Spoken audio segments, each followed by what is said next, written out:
the radical, fundamental principles of freedom, rational self-interest, and individual rights. This is the Yaron Brook Show. All right, everybody. Welcome to Yaron Brook Show on this Monday evening. This is when we usually do our interviews, and I'm particularly excited today to have, not for the first time, but it's been a few years, it's been a while, have Steve Simpson with me. I don't have Steve's bio here, but it's in the bottom. Steve was at IJ, the Institute for Justice, which I'm sure many of you are familiar with. I hired him away, or I think away, to the Ayn Rand Institute, and he worked for the Ayn Rand Institute for many years.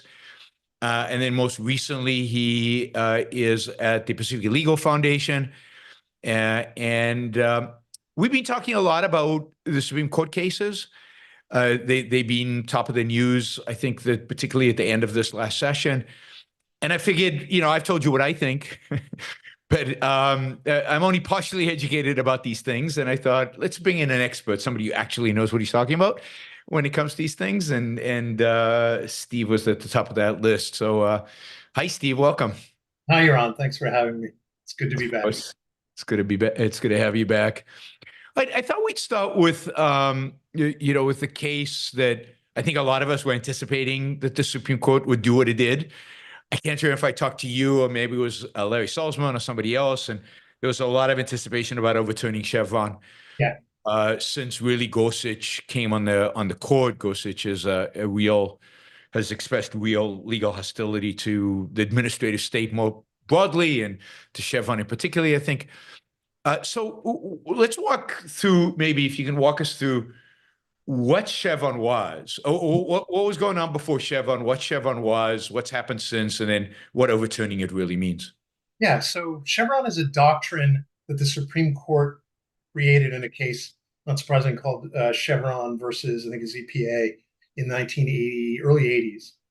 And basically what it says in a nutshell is that if a statute is ambiguous or unclear in some way, and typically we are talking exclusively about regulatory agency action. So just to back up for a second, everybody probably realizes this, but all of the alphabet soup agencies we have, FDA, SEC, et cetera, you and Don listed them all out, I think, in Free Market Revolution. Yeah. There's like hundreds of them that do most of the work, federal, regulation at the federal level. They all have to be authorized by Congress. So they don't, these aren't normal part of our constitutional scheme. They're created by acts of Congress. And what Chevron said in a nutshell is that when those laws that authorize agencies to do stuff, so the Securities Act of 33 and 34 are two examples of that the SEC administers, if they're ambiguous, then a court should defer basically to the interpretations of the agencies, if those interpretations are reasonable. So what this effectively does is it takes the court willingly, kind of the Supreme Court in the Chevron case, willingly took itself out of the business of interpreting the power of federal agencies, and no kidding, handed that power over to the agencies themselves, which I'm smiling because that's completely bonkers. I mean, if you think about the way our constitutional scheme is supposed to operate, we have three branches of government: legislature, that's Congress, obviously the executive, that's the president, all of these agencies that execute or enforce the law, and then the courts. And the court's job obviously is to adjudicate disputes, and that means determining the meaning of the Constitution or statutes. If the courts are saying, okay, agencies, you can do that, that would be tantamount to handing the president the authority to determine the extent of his own powers, which we can maybe get to this in the immunity decision and other things, but I mean, a lot of people are concerned about that, so, and rightly so. But it's a serious issue when it comes to. So what was the reasoning for that? And if I remember right, wasn't it Scalia who supported this? Scalia did support it. Actually, the author of the decision was Justice Stevens, who's now off the bench. Scalia supported it for many years, and then he changed his mind. And it was something of a running joke on the court. Scalia used to refer to his own decisions upholding Chevron kind of tongue-in-cheek, saying, I don't know who wrote that decision, but that was obviously wrongly decided. So he ultimately came around.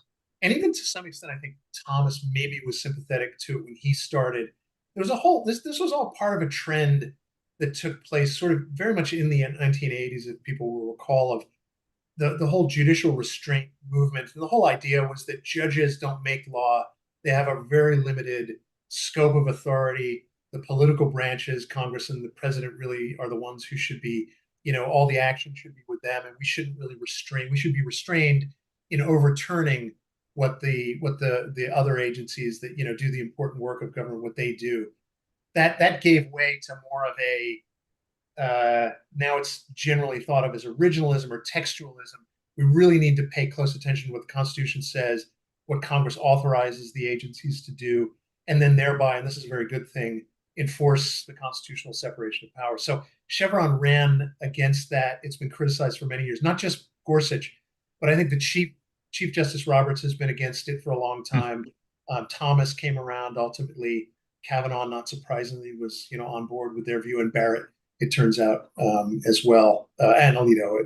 Alito, I don't think really expressed strong views as much during the history of Chevron, but he was on board with it, with overturning it. Yeah. And I can talk a little bit about what happened in the case if you want. So tell us what happened once Chevron. So what did that mean effectively in terms of both how Congress behaved and how the regulatory agencies behaved once Chevron was passed? Right. And then you get to the particular case and Right. and what they actually ruled. Yeah. So as you can imagine, if you tell regulatory agencies that, if you tell Congress, the broader and vaguer your laws are, the more authority these agencies that you want to empower, the more they'll have, and correspondingly, the more latitude they have means the less work you guys have to do in Congress. And what is the logical result based on what we know of politicians and how Congress works? That is to give more power and more, pass vague statutes, and then just sort of hand over broad authority to the agencies. And then Congress doesn't have to keep going back to the drawing board and fix and issue specific laws. So if there's controversy in, Congress, the Senate versus the House, or there's controversy or there's contentious debates over what a law should say, just offer, just issue a really broad law that says, EPA will fill in the details, clean up the air, clean up the water, whatever. The details are for the agencies. This is a really nice situation for Congress to be in. And of course, what we get is very broad and open-ended laws. Dodd-Frank is a good example. It's, Yeah, I was thinking of Dodd-Frank as you were speaking. I mean, that's basically, probably the first example of that ever. And then you have other deference doctrines that kind of grew up around Chevron that further incentivize the agencies to pass vague regulations. And that ultimately leads to a phenomenon that Ayn Rand identified in Have Gun, Will Nudge, which happens even more today, which is the broader and vaguer the statutes, less precise they are, the more leeway the regulators have. And then what they can effectively do is engage in kind of a whispering campaign, or usually it's a jawboning campaign. Hey, we don't think that companies should be taking this kind of action, and let's have a confab or a discussion with the companies, and we'll hash out what the law means in our negotiation with all of these companies, or discussion with these companies, or our threats. And usually it's both. Yep. And then we come to a kind of meeting of the minds, and then forevermore, this is the meaning of the law until we decide to change it. So that's kind of the state of affairs right up to the minute. And I can give you concrete examples of, we can see this playing out. Just to pick two examples. A couple of years ago, there was a decision called West Virginia versus EPA that involved a Clean Air Act regulation that essentially EPA said, we want to shift the generation of electricity to more, quote, sustainable forms and away from coal power. Well, where do they get the authority to do this? Well, we found a provision in the Clean Air Act that basically allows us to remake all of power generation across the entire United States. And of course, Congress wanted to do that when it passed the Clean Air Act in 1970, because it could foresee climate change, et cetera, down the line. Yeah. It's all made up nonsense. This is not anywhere near what Congress was thinking back then. But if you create that incentive, you're going to get laws that are either vague, or you're going to have regulatory agencies finding vague provisions and saying, well, we can, this is a tiny sliver of opportunity to sort of, abolish the internal combustion engine, or however you want to, all of the various things that are happening now, just to pick climate change or, environmental. Why didn't the court overturn Chevron in that case? It's, in that case, I think this is a good question. I think there wasn't deference in that case. So what happened in recent years, in the last decade or so, is that, and I might be wrong about that. I have to go back and read the DC Circuit's decision. I mean, there's two explanations for that. So what the court did in that case, in the EPA, in the West Virginia versus EPA, was sort of solidify a new doctrine, a canon of interpretation, which is kind of a rule of interpretation that you fall back on when, the normal, when you really can't figure out what a statute means, and you create a sort of presumption, or at least the court creates a presumption that says, look, if this is a really big sort of earth-shattering, decision that the agency is making that will affect, the economy in a major significant way, we ought to assume that Congress didn't mean to give such a broad, sort of breathtaking authority to an agency in a minor provision of a law, which is not a crazy sort of logical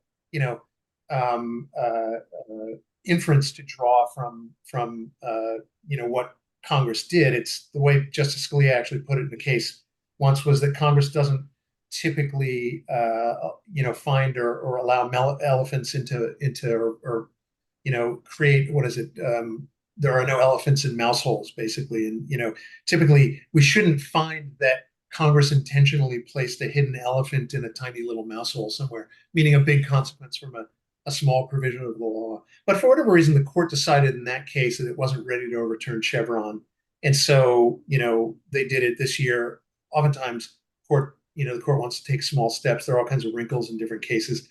I don't think there's any good reason for it other than, it wasn't prepared. And I might be wrong about the history. Might just be that the lower court didn't defer. So this was a case, Loper Bright, which is the case in which they overturned Chevron. It involved just a clear case of a lower court, the DC Circuit, and the First Circuit, two different cases that came before the court, deferring to these fishery management councils that oversee overfishing in various places, throughout the east and west coasts. And so this was just a really good opportunity to do it. So what does the world look like after this? I mean, in what way? How would Dodd-Frank be different? Dodd-Frank, for those who don't know, is the big financial regulatory bill passed after the financial crisis, supposed to cure us from all banking crises forever. We just had a couple just recently, right? Silicon Valley Bank and stuff. So obviously it didn't work. But it was a bill that kind of laid out these very broad principles on how, and then banks and the regulators sat down and figured out what the actual rules would be. Yeah, so how would that be different? It's hard to say.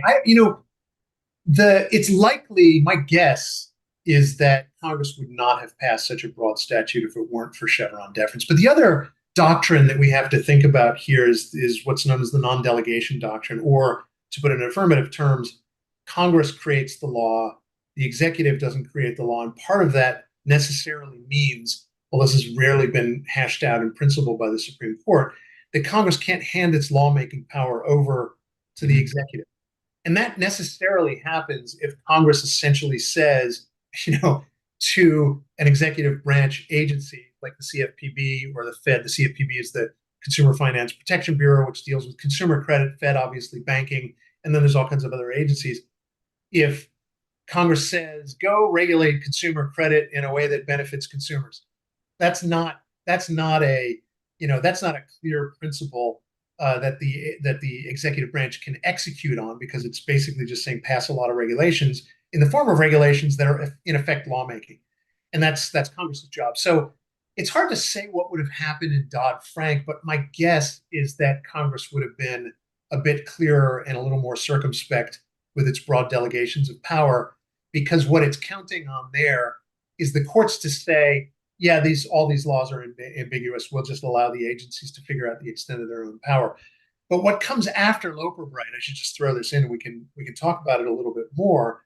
The next step now, or the next battleground, is going to be non-delegation. It's going to be now the court has to take instances in which Congress is explicit.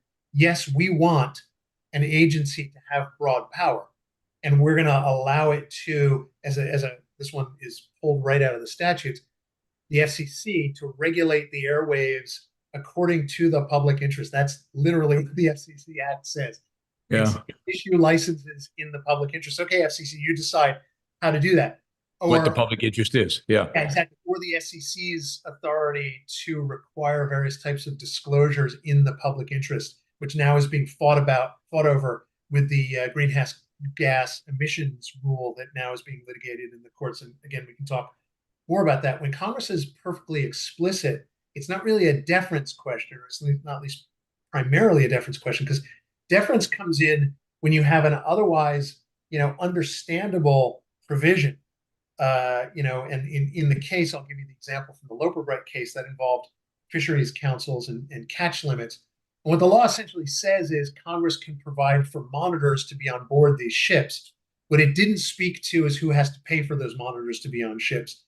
And there's other rules that say in certain circumstances, we can impose those costs on, and this is in the statute, on the boat owner, but not in the circumstance that we had here. So the DC Circuit in that case, in the First Circuit, said, well, Congress was silent on that, therefore the fisheries councils can foist those costs on the boat owners.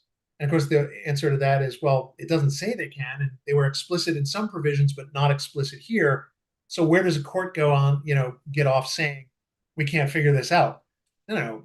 By implication, that means that the boat owners can't be saddled with that burden. So there you had a narrow ambiguity, or an ambiguity in a relatively narrow provision. What happens when Congress says, hey, fisheries councils or CFPB or the Fed, you make all the decisions explicitly. We want you to make the decisions about what's reasonably necessary. You figure that out. That now becomes a non-delegation issue. I hope that's clear. If it's not, I can elaborate on that. So what's your sense of where the court stands today on the issue of delegation? Delegation is the big issue. I think where the court stands is as follows. It wants to issue a decision, or it wants to move in the direction of clamping down on broad delegations. The difficulty is twofold, although one of these is really not a huge difficulty. The two cases, we can discuss these in detail if you want, but there are two cases issued in 1935. Schechter Poultry is one of them, is the big one that people remember. The other one's Panama Refining. The National Industrial Recovery Act, which basically just said to Roosevelt, enact codes of fair competition. No kidding. I mean, that's basically what it said. And this, by the way, I want to say this is right out of Atlas Shrugged, but I actually think it might be the other way around, that as Rand paid close attention to what was going on in the New Deal, and she actually got her ideas there from what was happening. But the various broad provisions that allowed Wesley Mouch and the others to basically run the entire economy come right out of the New Deal, and they were modeled on that. So you readers can have a sense of what we're talking about here. But what the court said in that case is, hey, this is too much. This is too much authority for the president to exercise, and so they struck down the delegation. Ever since those two cases, Panama Refining was fairly similar to that. Ever since those two cases in 1935, the court has not overturned any delegation of authority from Congress to an agency or the president on non-delegation grounds. And instead, what it kind of followed was what's known as the intelligible principle test. And in a nutshell, that is, if the court can find, or the lower courts can find, a quote intelligible principle to guide an agency's discretion, then it's a clear enough delegation. And so of course you have the courts bending over backwards to find, well, yeah, there's enough in the public interest and regulate the airwaves. It's clear enough. Just give it to the agency to decide. And that also leads us to these very broad delegations. What I think the court wants to do is push back against that. This is a harder question than Chevron. Chevron was a pretty easy question in the sense that the courts are supposed to judge what the statutes say. And we have there's a whole panoply of tools that courts can use to figure out what the language means. And ultimately, this is what the judges of the court's decision said is, hey, it's up to courts to, resolving ambiguities is what courts do. You're not allowed to just say, we'll hand that over to the agencies. But it's much harder to police the boundaries of of legislative power versus executive power. It's really, it is legitimately a difficult question. And just to highlight that point, James Madison actually put this point, I think, in the Federalist Papers, where he recognized that it's hard to find a clear distinction between, think about it as prosecutorial discretion of, filling up details. When a statute says apply a law to a given set of facts, it's up to the executive to decide the set of facts that they should be applied to, and then the courts ultimately will judge that. But a sufficiently narrow delegation is appropriate, at least as the court sees it, in certain circumstances. I mean, you can think of a tariff law, even though we can be opposed to tariffs, they are constitutional whether we like it or not. And one that says, the executive shall determine a reasonable tariff for this class of goods. That's not crazy to say that the president has that authority, at least under the current regime. So drawing those lines is hard. And it's my view is it'll take a series of cases to do that. But that's not going to be like Chevron or like Loper Bright, where they just come out with one decision that sort of rules the rest of time. It's going to be a series of decisions of determining where the lines are. So if you look at into the future, 5-10 years, does it seem like these decisions are going to move us into a world with slightly more a better separation of powers, more separation of powers in a that's always a good thing. So that's no, definitely. That's where the court is moving and like we all know, I mean, your listeners, I'm sure, are clued into the fact that the court is not great on, say, economic liberty, and it's better on property rights, but it doesn't want to read the 14th Amendment due process clause broadly in a way that restricts the authority of the states or, in other ways, the federal government to regulate commerce or to regulate economic affairs. And the court's not going to go there. This is what I litigated a lot of this at IJ, and we at PLF do this, and it's frustrating. But where the court is going to go is leaning heavily on the separation of powers, because they have the confidence that these are principles clearly that the framers spelled out in the Constitution. There's all kinds of language in the Constitution that gives rise to the separation of powers. There's no separation of powers clause, but they're much more confident in relying on a long history and a tradition and clear provisions of the Constitution. So whereas they haven't been good on economic liberty, they're going to be good on separation of powers. They're going to enforce the separation of powers. And there are other decisions we can talk about. The Jarkissi decision is a good one too, to just mention, but I can get into that in a minute if you want. But yeah, I think down the road, they'll continue to affirm and support the separation of powers. That'll be, things like the president controls the executive branch. He can hire and fire his officers that run all the agencies.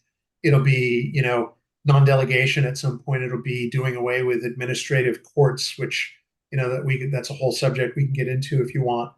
But I mean, the broadly speaking, separation of powers has been eroded in every way possible, and I think the court is going to push back on that, which is good news. So what about the whole question of executive orders? I mean, it seems like that is an area where presidents have taken on more and more and more power over the decades. And if you look at Trump's plan for if he gets reelected, and you look what Biden, I think, is talking about rent control. I mean, limitations on rent that would come as an executive order. I mean, do you think they're in a position and ready to rein that in? Because that seems to be a pretty big area. I think that's indirectly, the answer is yes. Directly, no, because executive orders, what they typically do, I mean, technically speaking, there might be some exceptions to this, but generally all executive orders do is the president orders the federal bureaucracy to look into certain things, to follow certain kinds of principles, and to do things that, in theory at least, the bureaucracy, which is to say the regulatory agencies, have to already have the power to do. So the way to challenge executive orders is just to challenge what the agencies end up with. So I'll give you concrete examples, two concrete examples. One is when Biden took office, he issued two executive orders that are relevant to what we're talking about. One was essentially find ways to fight. I'm just distilling this to its essence. Find ways to fight racism, systemic racism, impose DEI type stuff, diversity, equity, and inclusion.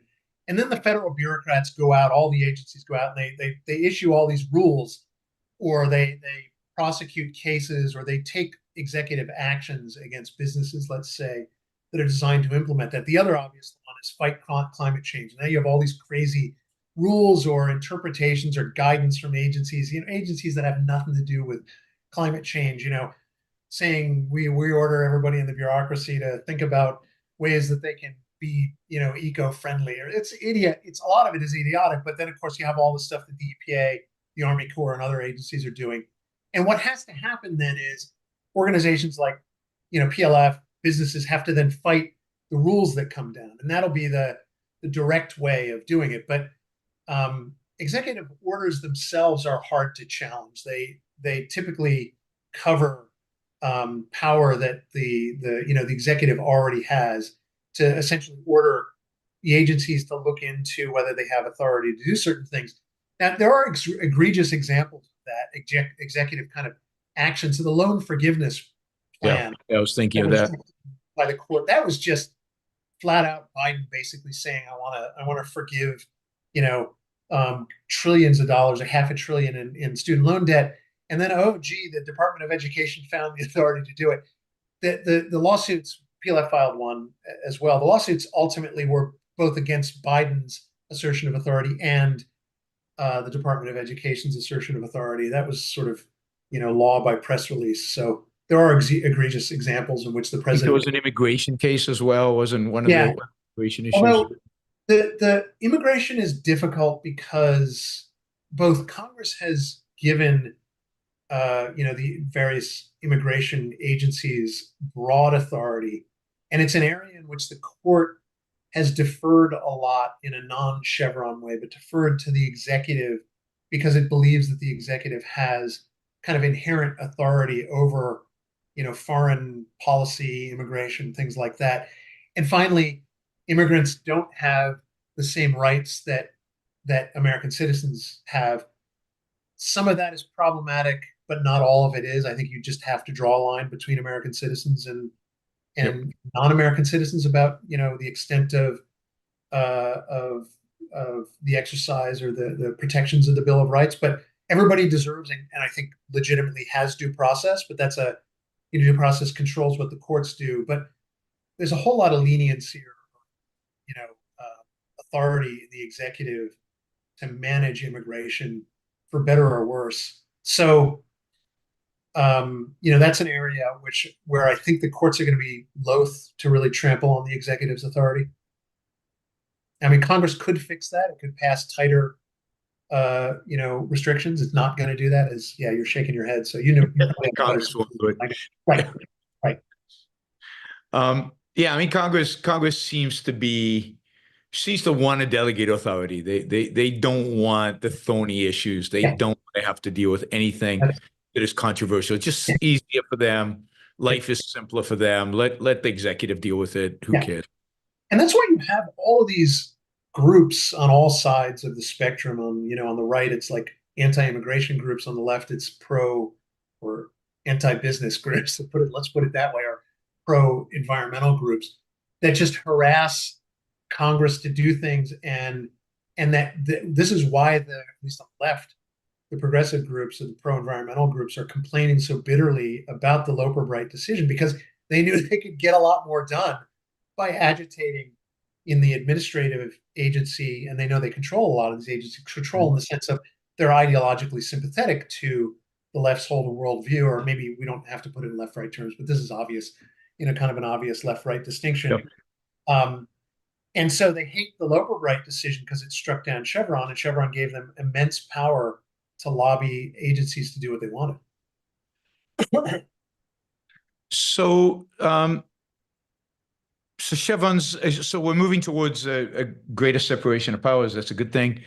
The other big issue that came out of the Supreme Court, again, really in the final week or final couple of weeks, were a number of cases regarding free speech, primarily free speech as it relates to social media. There was the case that related to the Biden administration's haranguing of social media regarding I forget the name of the case, but Missouri was that second one. what was that? Say that again.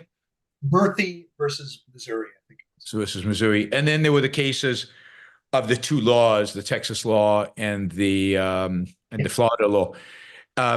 So what do you make of these? It seemed pretty mixed to me, but I think you might have a more favorable interpretation of what the court did. Yeah, so the net choice decision, I think, is the more important. That's the Florida and Texas law. And what the Florida and Texas law basically did was it said that social media companies have to treat all speakers equally and really can't discriminate against different kinds of speakers. I didn't read the law specifically. That's essentially what it did. So think of it this way. It removed editorial discretion from social media companies. And really, it's more than that. I think tramples on the right of association and all kinds of other things. I mean, they get to decide with whom they associate, who they allow onto their platforms and who they don't allow on their platforms. You can think of that as a free speech issue, or I think an association issue. But it's ultimately the company's decision. In the same way, and this is pivotal to the court's decision, was a case called Miami versus Tornillo, which involved a similar law imposed on newspapers in Florida. And basically what they said was that you have to allow all politicians to air their views on your editorial pages. You can't just allow one politician or one set of views, not others. And the Miami Herald sued and said, no, it's our opinion pages are ours. We get to decide who gets to publish there. We get to decide what opinions to offer. And the Supreme Court agreed with the Miami Herald, properly so, because that's part of free speech, is making decisions about what views you want to promote and what views you don't want to promote. And so the Supreme Court followed that in the net choice case. What it did basically was say, we're going to remand the case. We're going to send this case back to the lower courts to decide whether, or let me put it this way, that the states of Texas, the social media companies brought what's known as a facial challenge to the law. That is, without benefit of any facts other than what's on the face of the law, we think this law can't withstand First Amendment scrutiny. It violates the First Amendment no matter how it's applied. It violates the First Amendment across the board. And what the Supreme Court said is facial challenges are not the favored way for the court to go about deciding cases like this. We much prefer to judge these statutes in the light of factual circumstances, how they apply precisely. And therefore, what we're going to do is we're going to overturn both decisions, decide that both cases were wrong, and send it back to the lower courts. However, we want to make clear that the Fifth Circuit, in upholding the Texas law, was wrong in deciding that it didn't affect speech, which is a very important decision. Now, my takeaway, and I can expand on that, but they basically followed the principle that I said before, is that the social media companies, this is speech. Editorial discretion is an exercise of free speech, and the platform gets to decide that. The court split the baby. It split the baby. It punted in a way that it often has not punted in the past. And I have to believe that part of that is the misgivings of Alito, Thomas, and Gorsuch, who concurred, or they concurred and dissented. I think they concurred in part of the decision and dissented in part of it. And the fact that, I don't know, I have to believe that Roberts and Kavanaugh and Barrett were also sort of swayed in a way that, led them to think we shouldn't make this decision on facial grounds. We should allow a factual development. Now, the court in many cases has struck down laws on facial grounds. It's disappointing that it didn't do that here, because really, if you read the decision, the factual questions it came up with that it doesn't, it needs more development on, or this is really difficult to figure out how it applies to these companies. And it's crystal clear what Florida and Texas are all about. I mean, it's no mystery that they want to regulate social media companies. I mean, but thankfully the court understood that, and overturning the Fifth Circuit's decision and saying, no, there's speech involved here. That was an important part of the decision. So I am happier that the court did that than I am worried that the court sent it back for as applied challenges. but I still have a glimmer of concern about that. It's, I think we have reason to think that Gorsuch, Thomas, and Alito are very sympathetic to the idea. Weirdly, weirdly because for a reason I'll explain in a minute, to the idea that states have the authority to control, quote, very powerful social media companies as common carriers. Common carrier being the call it. It's a corrupt I'm concept. surprised, particularly at Gorsuch, that he would take that stand. I mean, you've told me that you don't think politics plays a role here. I don't. I'll explain what I mean by that, but you go ahead.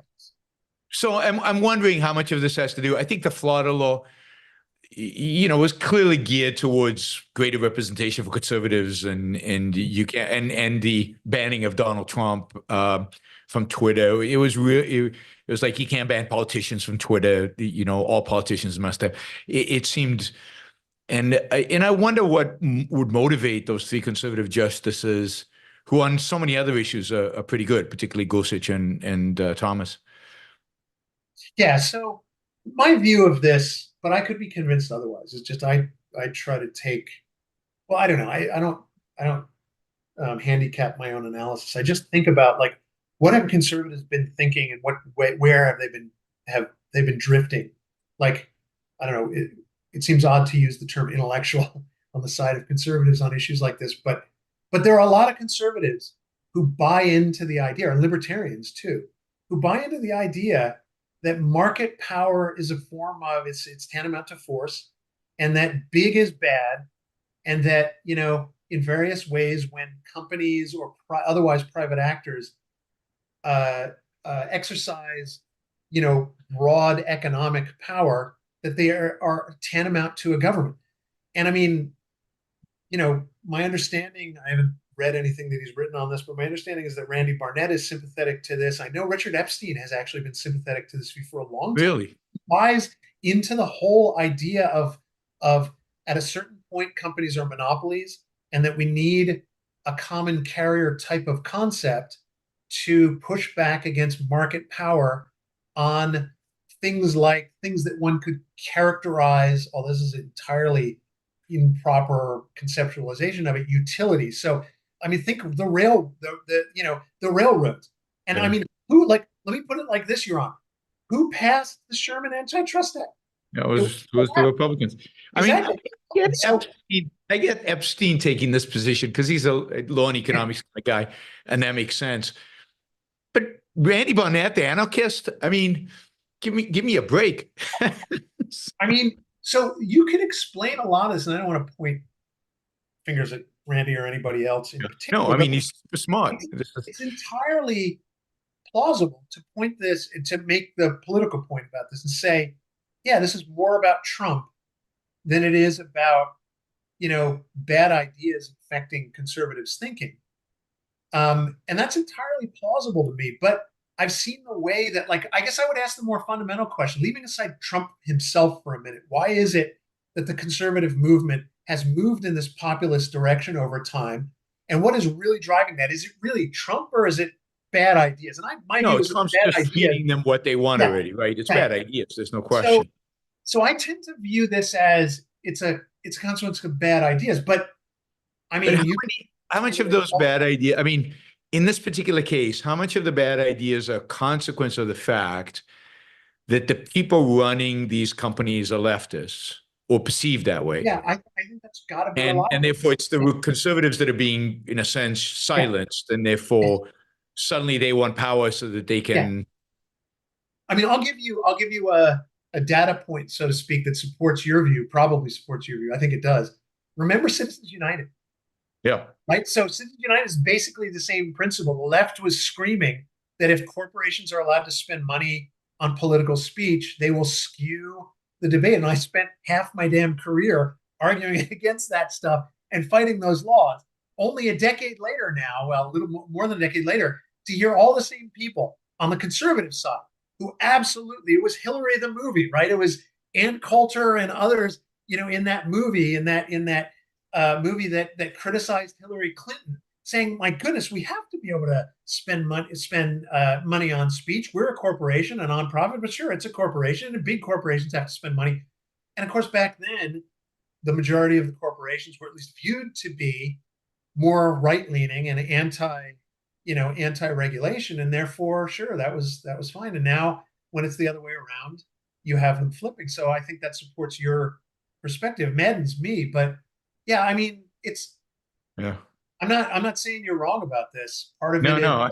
I don't know. It's hard to figure out where justices are coming on this, but I'll have to, I'll have to continue to pay close attention to what rulings they issue in the future. And I'll put it this way, there's no question that on like abortion, their religion, religion obviously impacted the Dobbs decision, no question about it.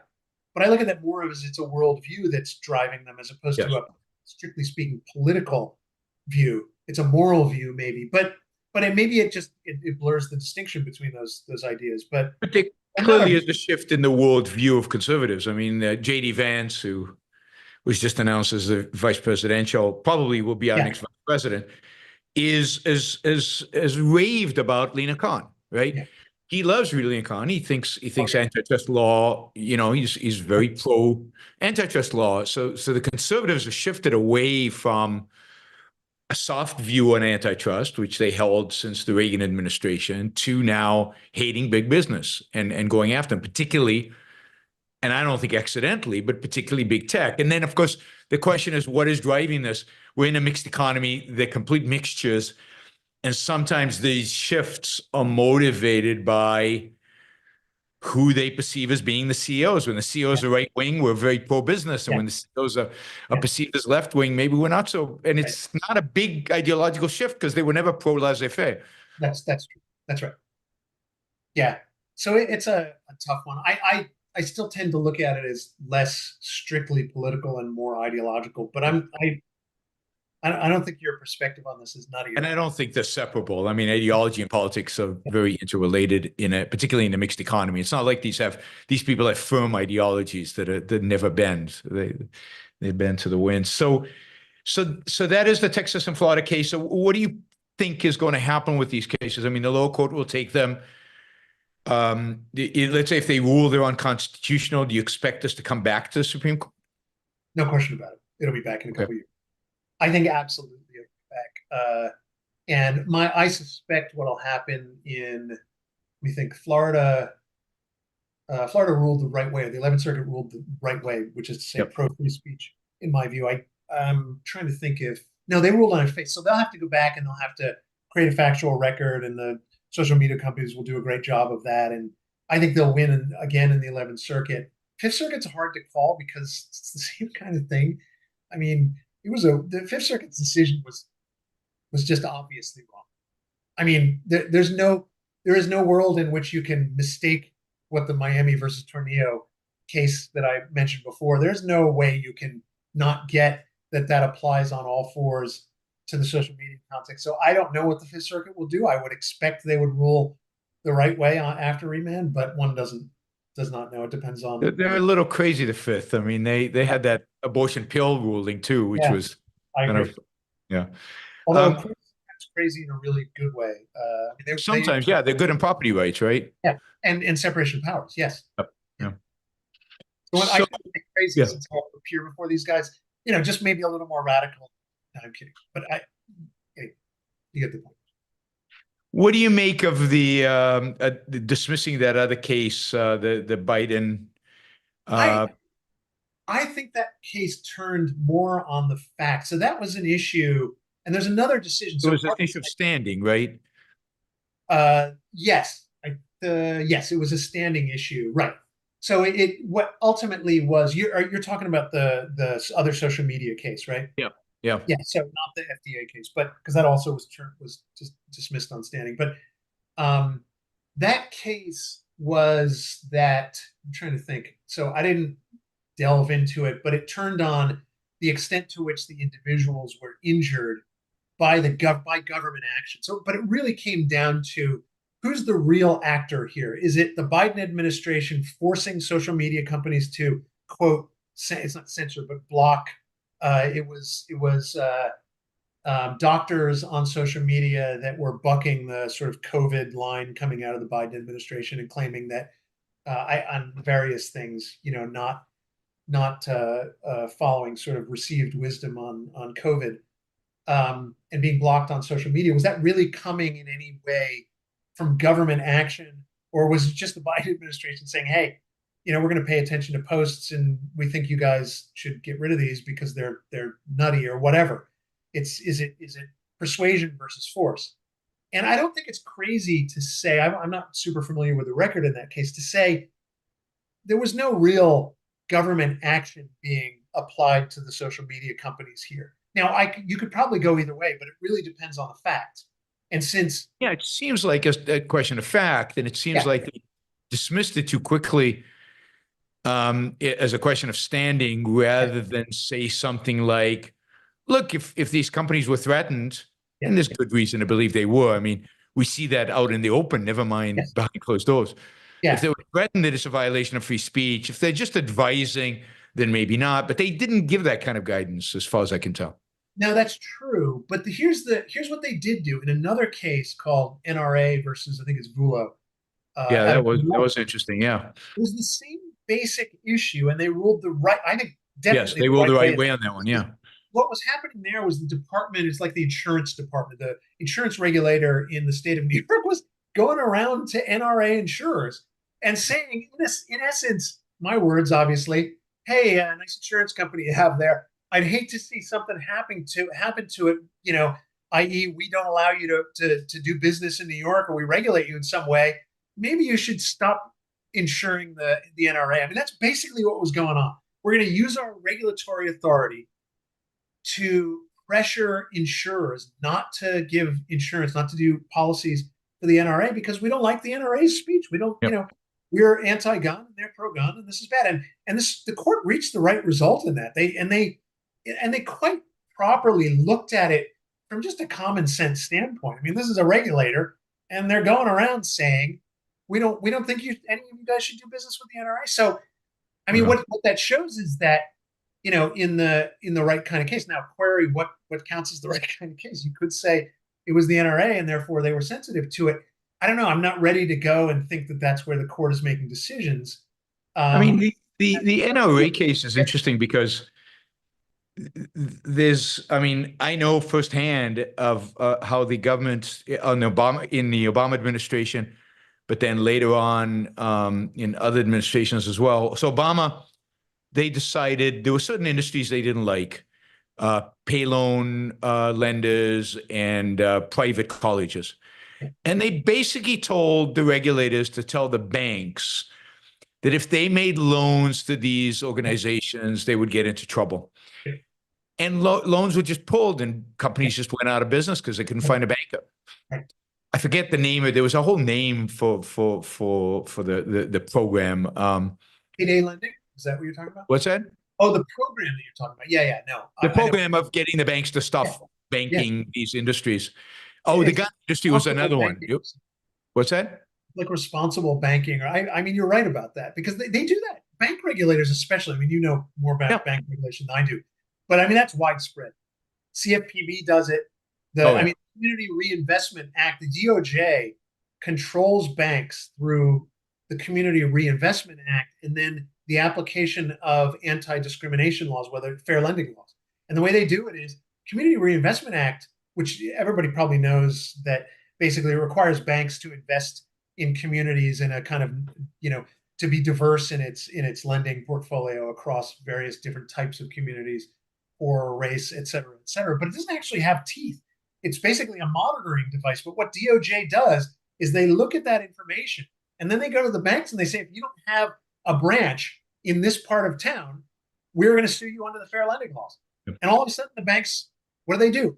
They put branches in this part of town. They're like, tell us where you want branches. Okay, we'll open branches wherever you want. We'll change our loan portfolios to include this or that constituency, because we don't want you to shut us down by the anti-discrimination laws. I mean, one of the biggest scams going, and this goes back to the 90s, but to some extent it still exists, was when a bank would do a merger, immediately community groups would rile up and say, no, no, no, this is anti, the Community Reinvestment Act. They would sue. The bank would say, okay, look, what do we have to do in order to get rid of the lawsuit? The community group would say, $100 million to help us, whatever, something. And banks would dish out hundreds of millions of dollars to these groups. I have seen settlement agreements proposed to financial mortgage companies, others, that just explicitly say, make a grant to this, set up a nonprofit that does this in this part of town. It's sickening. I mean, if you haven't seen this stuff, you don't believe it until you actually see these kinds of things in action, and it's absolutely amazing. It would be great if the Supreme Court took on some of those things. It would be. Well, I will tell you, I'm litigating cases in the area, and who knows, and I think the court is actually, this is other good news of, I mean, the Harvard decision, right, on affirmative action is a very good decision, and one can dispute whether it was actually private action or state action, whatever, because it was a private institution being funded or using government money, but there are circumstances in which it's clear government action, and that that decision and some other decisions out there will pay dividends down the line, and lots of people are litigating that, and we included, so good. So any other cases before we get to the immunity case? Any other cases that the court ruled on this term that are worth mentioning? I think I mean, there was the funding for the CFPB, which is very similar to the Fed funding mechanism for the Fed. It ruled. They ruled for the CFPB. CFPB. Yeah. That's a kind of an oddball case because there's just not a lot of precedent that I think from a separation of powers, from just a first principle standpoint, it's crazy that an agency can determine its own funding subject to, an appropriations that says pick how much money you need on a yearly basis and you get that money. That's crazy. But there's not a lot of law on that one, and they went sort of straight up originalist. And this is one of the downsides of originalism. It turns the court into historians, and they try to define what the founders would say if only they were alive today. It's not. That's an oversimplification. But yeah, that wasn't a great decision. But I don't think it's kind of a blip as opposed to any major problem, at least from separation of powers standpoint. Yeah. What did you think about? I can't remember the case, but she had this dissenting view that she made fun of Thomas's originalism. Yeah, I don't know. I'll put it. I don't know what to say about that, other than because I don't recall precisely the case. There's a number of decisions in which she has issued very interesting concurrences. I'll just say this: she's very smart. I think she was much more interesting than I thought she would be. Oh, way more interesting. I thought she would be the Catholic religious. I know, but and she is that. Apparently, she's just subscribed to this. I don't know anything about it at all. Some kind of cult, yeah. But she's brilliant. I think she's the smartest justice on the court. Really? And pretty close to it. She is. Just pure brain power. She's really smart. And she, what she's interested. What is one of the things that's most interesting about it is she tries to conceptualize things, which is she approaches things in the right way, and she thinks about it as a matter of conceptualization. No, you're applying the wrong conceptual framework to this. We really should think about this differently. She did that in the immunity decision. Now, it was weird, and it was out of kilter with the way the Supreme Court's decisions have gone. But when I read it, I thought she's on to something here. She might be right about this. She issued a really fascinating decision in the West Virginia versus EPA case that on the so-called major questions doctrine, where she really tries to ground it in a kind of theoretical framework that makes it something more than just like a one-off. Well, now we think there's this new canon of interpretation. She really thought it through, and she's done a lot of writing and thinking on statutory interpretation. So she is perhaps the most interesting justice right now. It doesn't necessarily mean the best, but the most. She's very, very smart. So, and she's not doctrinaire in a good way. Like, in other words, she's not. I find originalism to be like, it's highly questionable. I don't think it's great. It's very kind of concrete bound. Just try to look at dictionaries from way back in the olden days, and voila, we haven't answered the question. It's not really thinking. Oftentimes, sometimes it is, sometimes it's not. But it can be applied in various different ways. Barrett is a real thinker.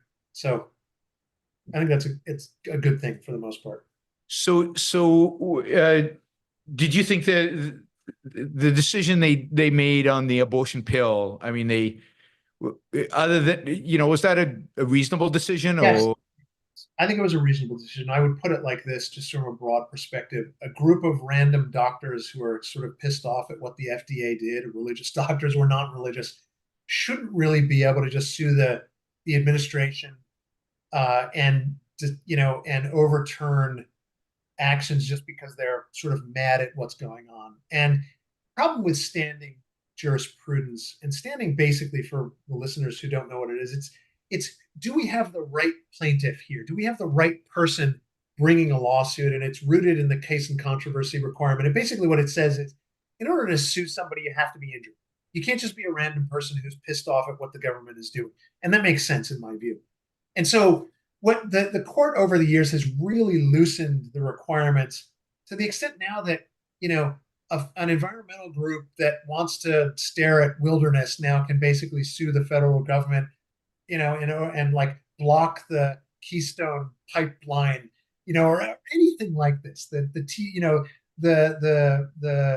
I forget the dam at issue in the TVA case, Tennessee Valley, or the snail darter case, all these other, governments doing things, and the environmental agency could shut it down because it likes the color of the trees. That's nutty. And so my sense of the FDA decision, it's more, consistent that way. And I'm saying that as somebody who likes to be able to sue the federal government and have creative standing rules so I can, sue them. But I tend to think that decision is the right decision. so what did you think of the immunity case? I thought so. I just read it today. I have to admit, just today in preparation for the show. But it's good to sort of have some distance from when it came down. And I found it like the court's reasoning and marshaling of precedents was entirely sound. Like, again, maybe this gets to maybe you can call me naive. Like, I don't think this had anything to do with Trump.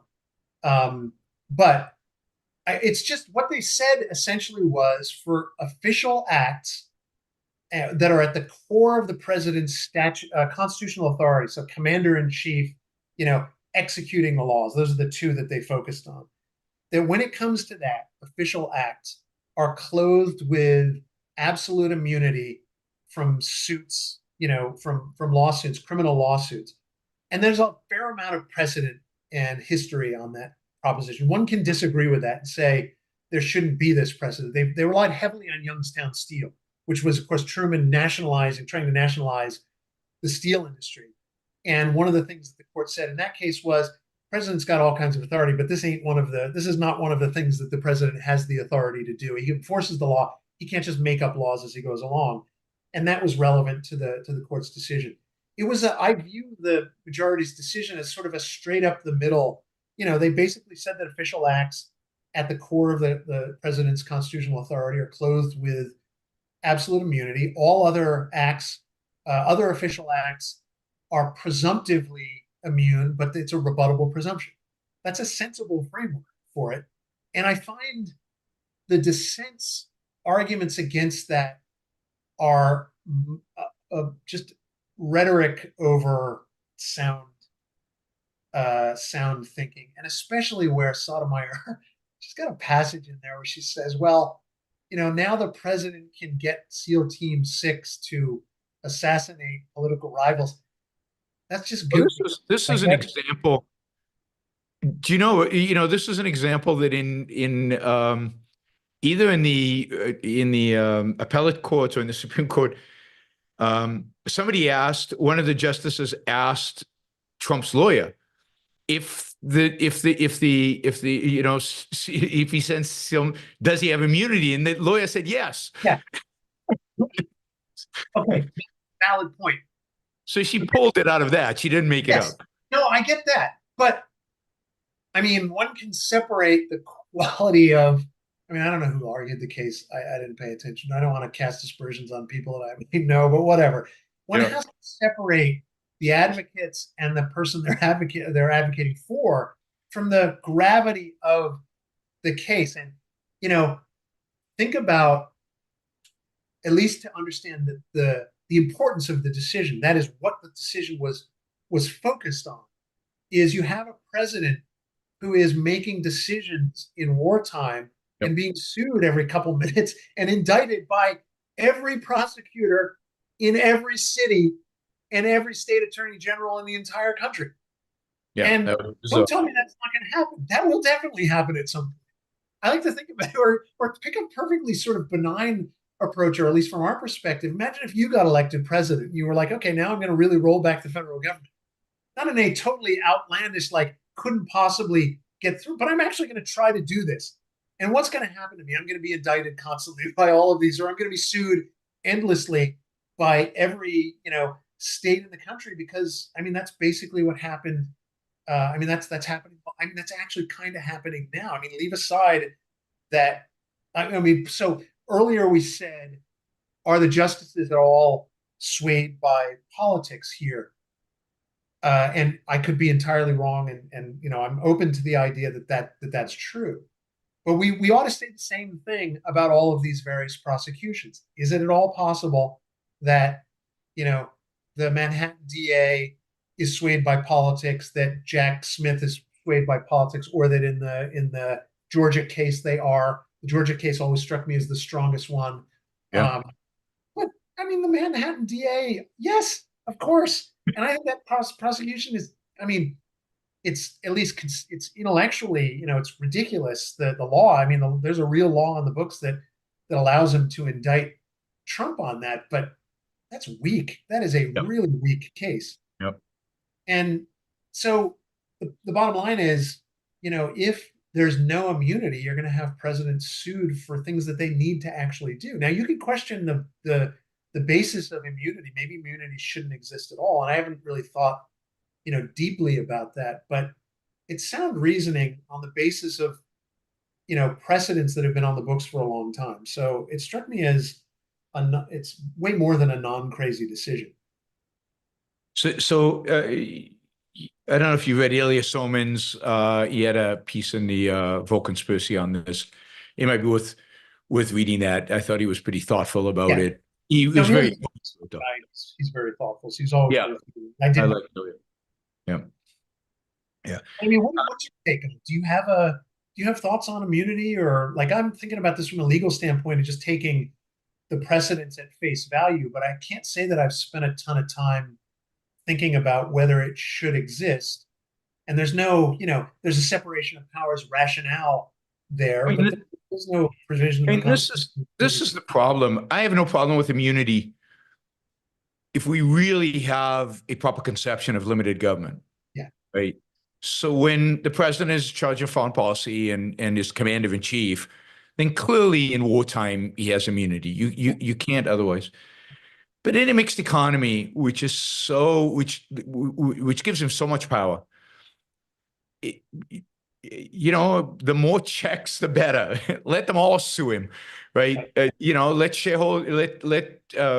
taxpayers sue Biden over the loan forgiveness program. Why not, right?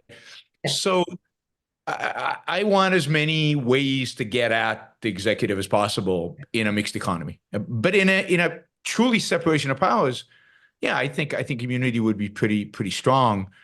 I think somebody raised the question of, what if you got bribed for?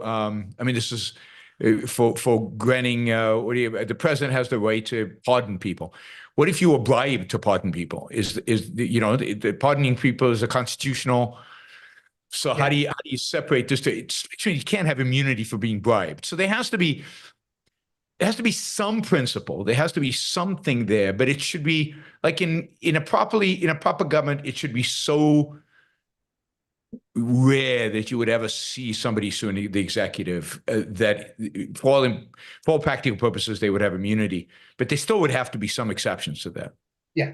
No, I think you're right. And it's worth probably re-examining Barrett's concurrence, because I think she creates a conceptual framework that I think might just address some of that.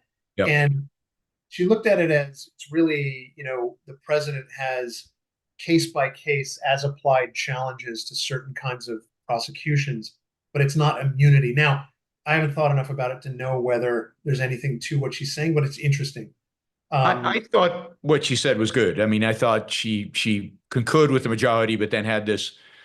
I thought what she wrote made sense and added, right? It was added to the Yeah. conversation. So, as you said, I've been impressed with her. Yes. Uh, But I will least- say the SEAL Team 6 thing, like you got to attach. That's okay, great. So, she pulled it out of oral argument. The other side said it, therefore, yay. It's entertaining. But Yeah. I mean, it's a stupid thing for counsel to say, the lawyer to say, and I just don't get it. How does that relate to a core constitutional power? Okay, maybe you can create a circumstance in which that's true, but all the members of SEAL Team 6 would have violated the law. They don't have immunity. So that kind of thing, like They don't. So soldiers don't have immunity in battle. in battle, but that's an entirely separate question. So it's not in battle. I mean, you can construct hypotheticals. You get a directive from the president of the United States to go do X. I don't think they'd be immune. You don't think so? That's an interesting question, but I'm almost sure they're not. The officers themselves are not immune. The president is. I don't think that immunity extends to everyone. That's interesting because I mean that creates all kinds of issues if they're not immune. I mean, when they go out and kill somebody who somebody assumes is a terrorist but might actually not be, or when civilians die as collateral damage. I mean, soldiers, it's crystal clear they are immune as long as they're operating within their sort of authority. It's not just specifically whatever authority they have, but it's within the authority of whatever the action is that Congress is hopefully, or the president has properly authorized. When it comes to, but think about it like this: well, if that were true, any federal agent in any capacity, right down to the SEC, bureaucrats would be immune as long as they could say we were operating under the president's orders, so to speak, and the president said enforce the law, right? So there's got to be a limit to immunity. And I'm not aware. I mean, again, I should. The big caveat here is I'm not an expert in this at all, but I don't think they're immune. Okay. And that's a valid question, but at the very least, before Sotomayor just tosses that out, maybe, if you're going to pull examples from a Tom Clancy novel, you might be able to, ask your law clerks to do a little bit of thinking on that. Yeah. I guess the last, I think that covers our Supreme Court cases. So today, Judge Cannon, this is the Florida judge, Trump appointee, who's been stonewalling my interpretation, the documents case forever. Today threw it out under the argument that the Justice Department doesn't really have, or the Attorney General doesn't have the authority to appoint a independent counsel, even though this has been pretty much practiced for 30 years. So, and I don't know if you have an opinion about this. What happens, let's say they uphold this, what happens to 30 years of independent counsels and the prosecutions and everything else that they did for 30 years? I don't know the answer. My guess is it all stands. I don't think that's all overturned. I don't think it can be retroactively, but I'm not positive about that. But I'm pretty sure it wouldn't affect any of that. It would just affect. This goes back to Whitewater, and I mean, yes, yeah. This is the special counsel, not the independent counsel. So the independent counsel, as I recall, was repealed, and they replaced it with a narrower statute. So I think what we're talking about here is the special counsel. Special counsel, that's right. So it's different issues, but I mean it's related. So I don't remember how far back it goes. I think it's not too long ago. So Whitewater was independent counsel. That was Ken Starr. Okay. As independent counsel. That was a separate issue, but still, there's. I mean, this has been around for a couple of years at least. But I think so. I know nothing about this judge, and I'll just say, like, I have no idea. I have not paid close enough attention to her rulings. I defer to you on whether her rulings are weird. And if I had to say, like, take my own temperature on that? Yeah, I've always sort of looked at that case and thought, it seems like there's a little bit of weirdness in the decisions she's making. But I don't like to assume that judges are making decisions on politics. But leaving all that aside, I skimmed the decision today. I will say this: her decision I mean, she's right. If she's right about the statute, she's right about the appointments clause issue. So what the appointments clause says is that there are two types of officers. All officers have to be appointed in one of two ways, either by the president with a confirmation by the Senate, or if Congress delegates, right, authorizes by law a head of a department or a court or the president himself to appoint an inferior officer, then the president can do so. So it's principal officers, inferior officers. When it comes to inferior, it's either president and Senate confirmation, or if Congress authorizes a head of a department or the president or court to appoint an inferior officer, then it can happen without Senate confirmation. Those are the two ways that it happens. Here, what she said was the special counsel is an inferior officer. And then the question is, did Congress authorize, I think it's the AG, to appoint him? And she looked at the statutes in 90 pages of decision and decided the answer was no. I have no opinion of the statutes whatsoever. Yep. I haven't waded through them. Lots of statutes there. But if she's right about the second conclusion, she's necessarily right about the first one. So it's not a, it's entirely, it's a properly framed analytically decision, and the real question comes down to the what do the statutes say? As you and I were discussing before, it's interesting that Thomas concurred in the immunity decision and laid out precisely his reason for why the special counsel is not authorized by statute, and then lo and behold, she decided, I don't know what to say. Again, I was mentioning this to you before the show started.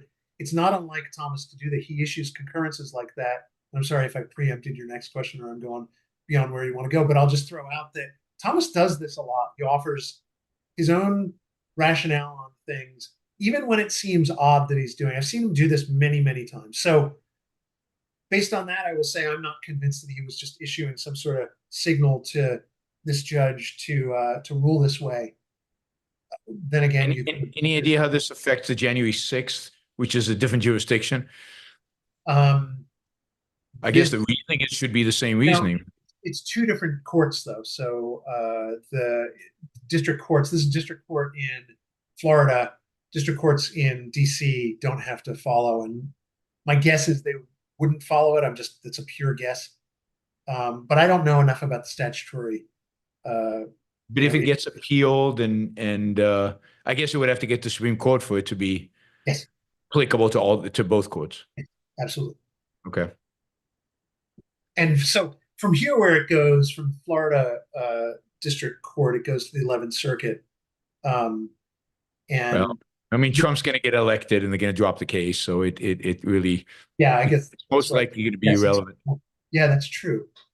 Yes, that's interesting. Actually, that's an angle I hadn't thought of at all. But well, this is the whole point of delay, right? She's been delaying the case and delaying the case, and this is a big part of why. And the accusation, of course, was that the Supreme Court left the immunity case for last as another delay to help Trump. Now, again, I mean, I don't buy that. Could have ruled in that earlier, right? Yeah, but understand where I'm coming from. I mean, I don't buy it because court leaves. I mean, how it decides its docket and what is happening behind the scenes. There's 9 justices, and they're all fighting with each other about what the decision should say. I mean, the way this works is whoever is the principal justice writes an initial opinion, and they think, based on a quick straw vote right after the oral argument, that theirs is going to be the majority decision. Then they send it around to the rest of the judges. You have Gorsuch, Alito saying, add this footnote, change this sentence. You have Kagan saying, maybe I'll sign on partially if you tweak this part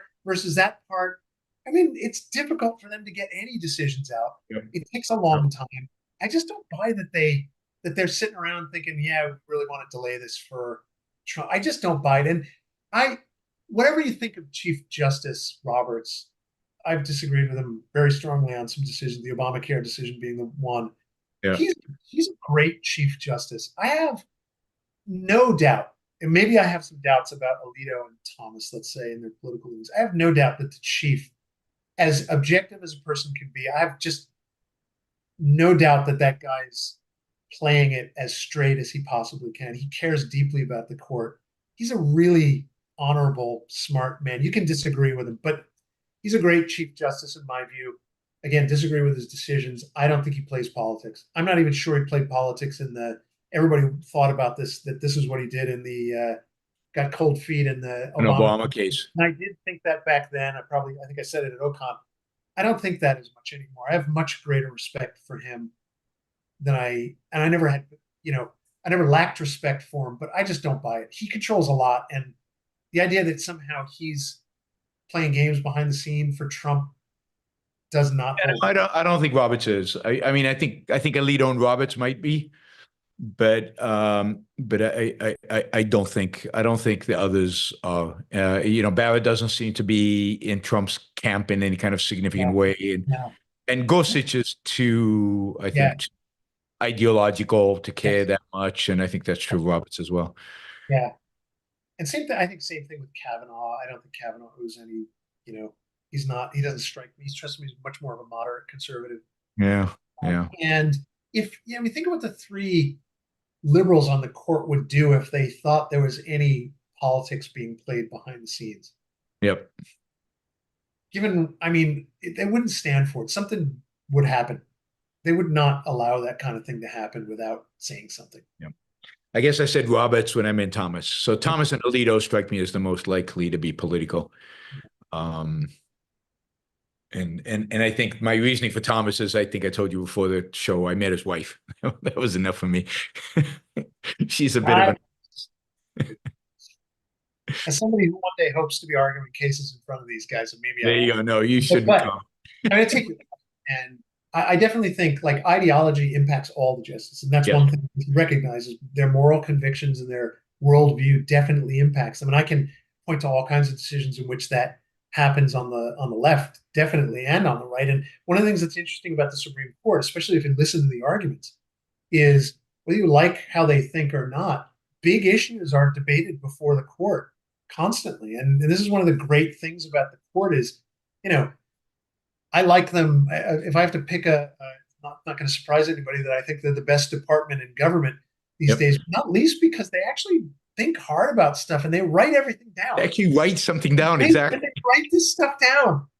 And, read a decision, like you can disagree with it, but they're, sometimes they're shoddily reasoned, but they think this stuff through and they have to write it all down. That is unique anywhere in the world. That is unique in our system. None of the other branches do it.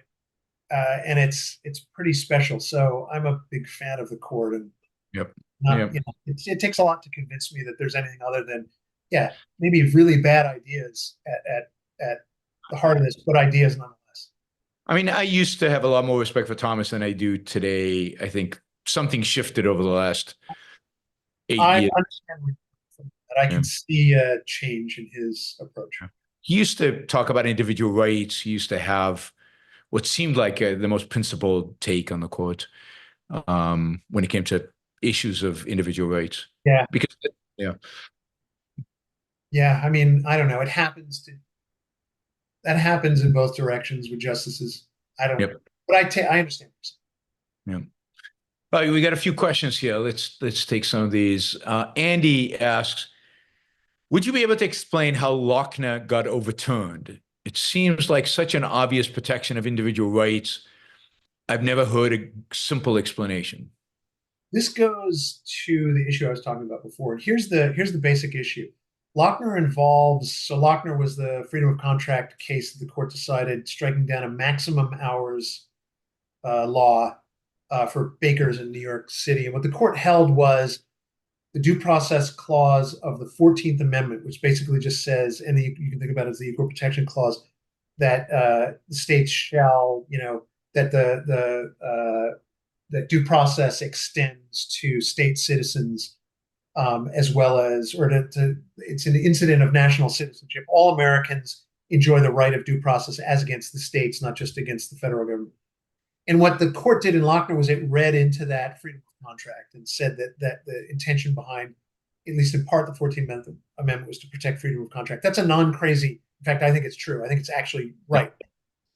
But it's a very broad provision. What they're saying basically is due process of law enacts economic freedom throughout the land. There's very good historical arguments for that because that is what after all, a large part of what the post-Civil War amendments were all about. And they were, they didn't just free the slaves, they ensured that the Southern states could not continue to abuse the rights of the freed slaves. But it appropriately, as a matter of principle, applies to all American citizens, not just slaves. So there's a very good argument for that. But you have to have a conception of the Constitution. I think the Declaration of Independence too. You really have to think of, what does the founding of America mean, and what was the purpose of the civil right, the post-Civil War amendments, and what was going on in that time frame from a more sort of broader political theory, constitutional standpoint. And I have no doubt that the whole point was protecting individual rights, but the court has not always, it's hard to find real textual support for that. It's a very broad provision. So again, I think the argument is correct, but I'm not surprised that over time, especially in the 20th century, with changing views about the role of government, you're going to get a distinct change in views about freedom of contract and whether the federal Constitution protects it. It's a different question than whether it's a good idea or whether it's moral or whether it's the proper purpose of government, or even whether the founders agreed with it, which I think they definitely would. But the fact that the founders believed in freedom of contract doesn't mean that it's protected in the Constitution. And so you need a strong theoretical, and textual argument for that. And the view of the courts is we're not going to read into a broad and vague provision like due process of law all kinds of particular protections for different things. It's based on a different conception of rights and a different conception of the Constitution. But I don't know. I hope that answers the question. Was this eroded over time, or was there one big case that kind of overturned law? It's eroded over time. There was a big change in 1937. Yeah.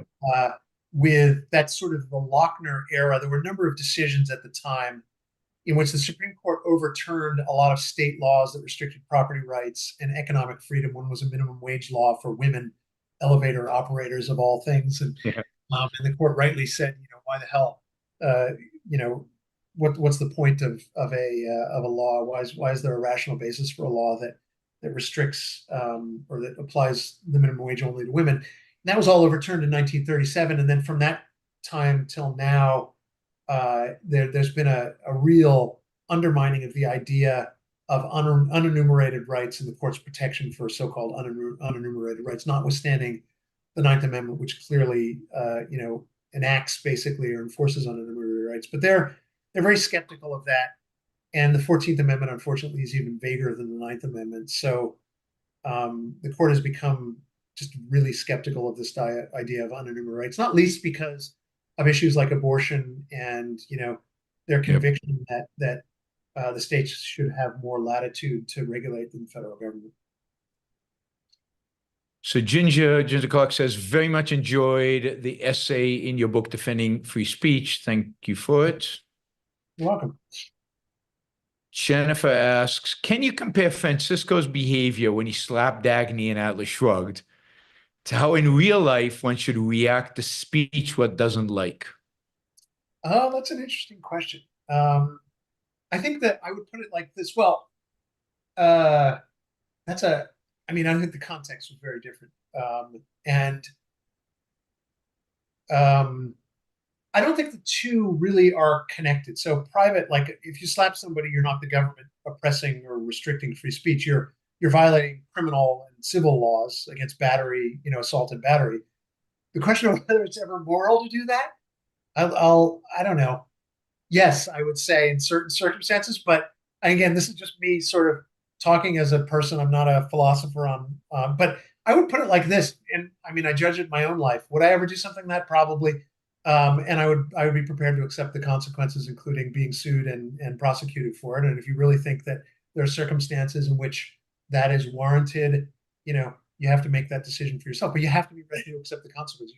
You don't get a free pass from the criminal law or civil laws because you are really, really mad. There is no such thing as that. And it's not really a free speech issue.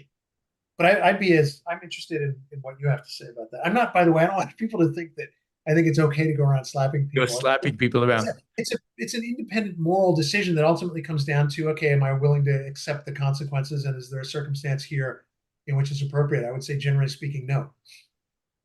Yeah, I mean, I very much think it's a contextual issue, and it's a novel. So let's remind everybody it is a novel. Yeah.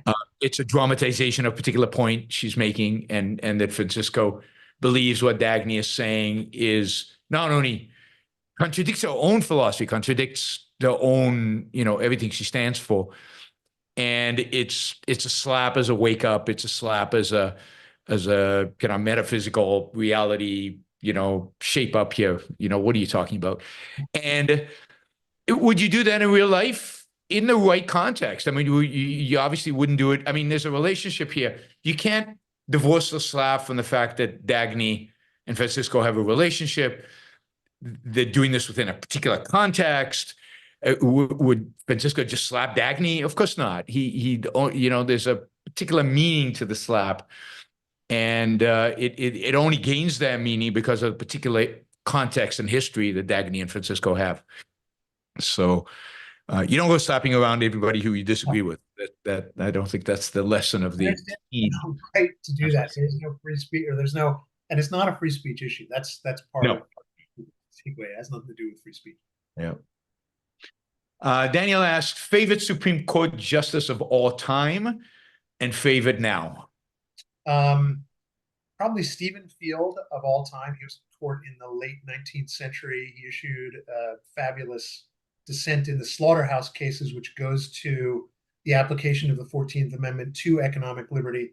He wrote a lot, and he's also just a really fascinating guy. And there are others. Field, F-I-E-L-D? F-I-E-L-D, yeah. Yeah, he wrote, it's absolutely brilliant tour de force dissent from the slaughterhouse cases, which was basically the New Orleans essentially granting a state-imposed or a government-imposed monopoly over slaughterhouses, and requiring everybody to slaughter animals in a particular area. You can just think of it as a government-imposed monopoly over a business, and he would have struck it down under the 14th Amendment. The slaughterhouse cases are where, and this is right in the aftermath, a few years after the 14th Amendment was adopted, where, and this is the reason that I think Lochner was ultimately rightly decided, where the court basically gutted the 14th Amendment, and especially the Privileges and Immunities Clause, a few years after it was, the ink was barely dry, which is a real tragedy. And Field wrote just a brilliant dissent. He was also a very colorful person, like a real old-timey justice. Okay. And then from today, I think right now, I'm going to say Justice Roberts for all the reasons I said before. I mean, Gorsuch is great intellectually, but Roberts is really something. I would not have said this 10 years ago. Nothing against Roberts. It's just, he's a special kind of Chief Justice who I think has navigated the court in a way that we would not have seen under a lesser judge or man. And he's, I mean, from my perspective, he writes brilliant opinions, and they're very clear and easy to follow. But that's a preference now. I also like Gorsuch a lot, no question about it. And I will say, you may say Barrett is also the most interesting for the reasons I said before. Kagan is also very interesting. So I'm not a giant fan of Sotomayor, and Jackson is pretty good, but Sotomayor is too emotional in my view. Kagan is very interesting. I disagree most of the time with her. She's very smart also. It's a fascinating court. Yep. Good. Let's see. Ian says, did the Chevron standard include an exception for courts found the agency to be unreasonable? Yes. Why wasn't that enough? No. And the reason is that's a question not of statutory authority. So put it like this. The two steps of Chevron were, first, is there an ambiguity?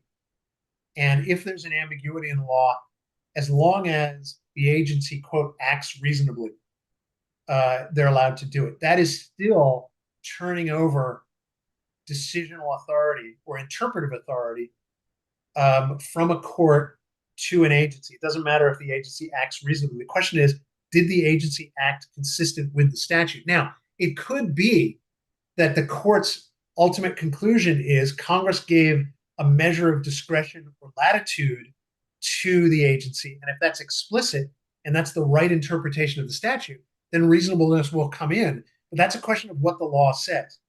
courts can't just decide, oh, every time there's an ambiguity, and this was part of the fiction of the Chevron Doctrine.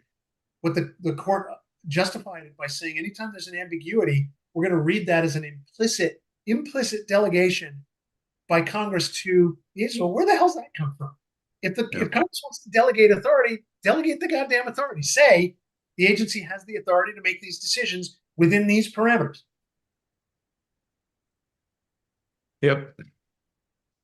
Stephen asks, what's going on with the Supreme Court and the statutes of limitations? Yeah, Is it so good that most statutes are not jurisdictional? that's somebody is reading our decisions or the cases that PLF is litigating and involved in. But the court has issued two decisions the last 2 years, couple of years. Actually 3 years ago. One that we litigated and one this past term, trying to determine what the impact of a statute of limitations is. Statute of limitations basically says there's a particular time period in which you have to bring an action against anybody. And at a certain point, everything is settled. And if you don't bring your action, say within 6 years or 10 years or whatever, you no longer have the authority to, the right to bring one in. This term, they decided that under the APA, the Administrative Procedures Act, this is another good decision, that basically a cause of action accrues when you know you have a cause of action, as opposed to from when the agency issued the regulation. That's a simple principle that says, look, you can't be held to have waived your right to bring a claim if you didn't know you ever even had a claim.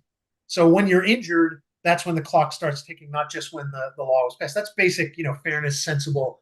That's kind of a matter of justice and just, understanding that people can't be held to account for things that they didn't know about in the law. And this is a widespread principle in the law. There's another decision, I don't want to get into it because it's too complicated, but the bottom line is the court is taking statute of limitations seriously. That's a good thing. And deciding that we should interpret them according to sensible principles of justice. Let me just leave it at that because the other case is way too complicated to try to get into. But I thank you for the questioner for reading and paying attention to There you go. is involved in. So Stephen is on top of PLF court cases. Ryan says, has the Supreme Court ever had a proper understanding of the Constitution as understood by the founding, at the founding? Are there examples of good interpretations from long ago? And then finally he says, are we just doomed? No, I don't think we're doomed, but it's a long-term battle. It takes a long time to unmake bad decisions and bad law and all of that. But on many things the Supreme Court has. All the cases that I talked about today, or at least the two main cases, are on separation of powers. The Supreme Court is very good, and I think absolutely proper, and I think it gives proper weight to the founders' views on these in a way that is often much better than other originalist decisions it's issued, which I think sometimes skews sort of its cherry picking history, and not just the Supreme Court. I think the originalists do this in general. This is part of my misgiving with originalism.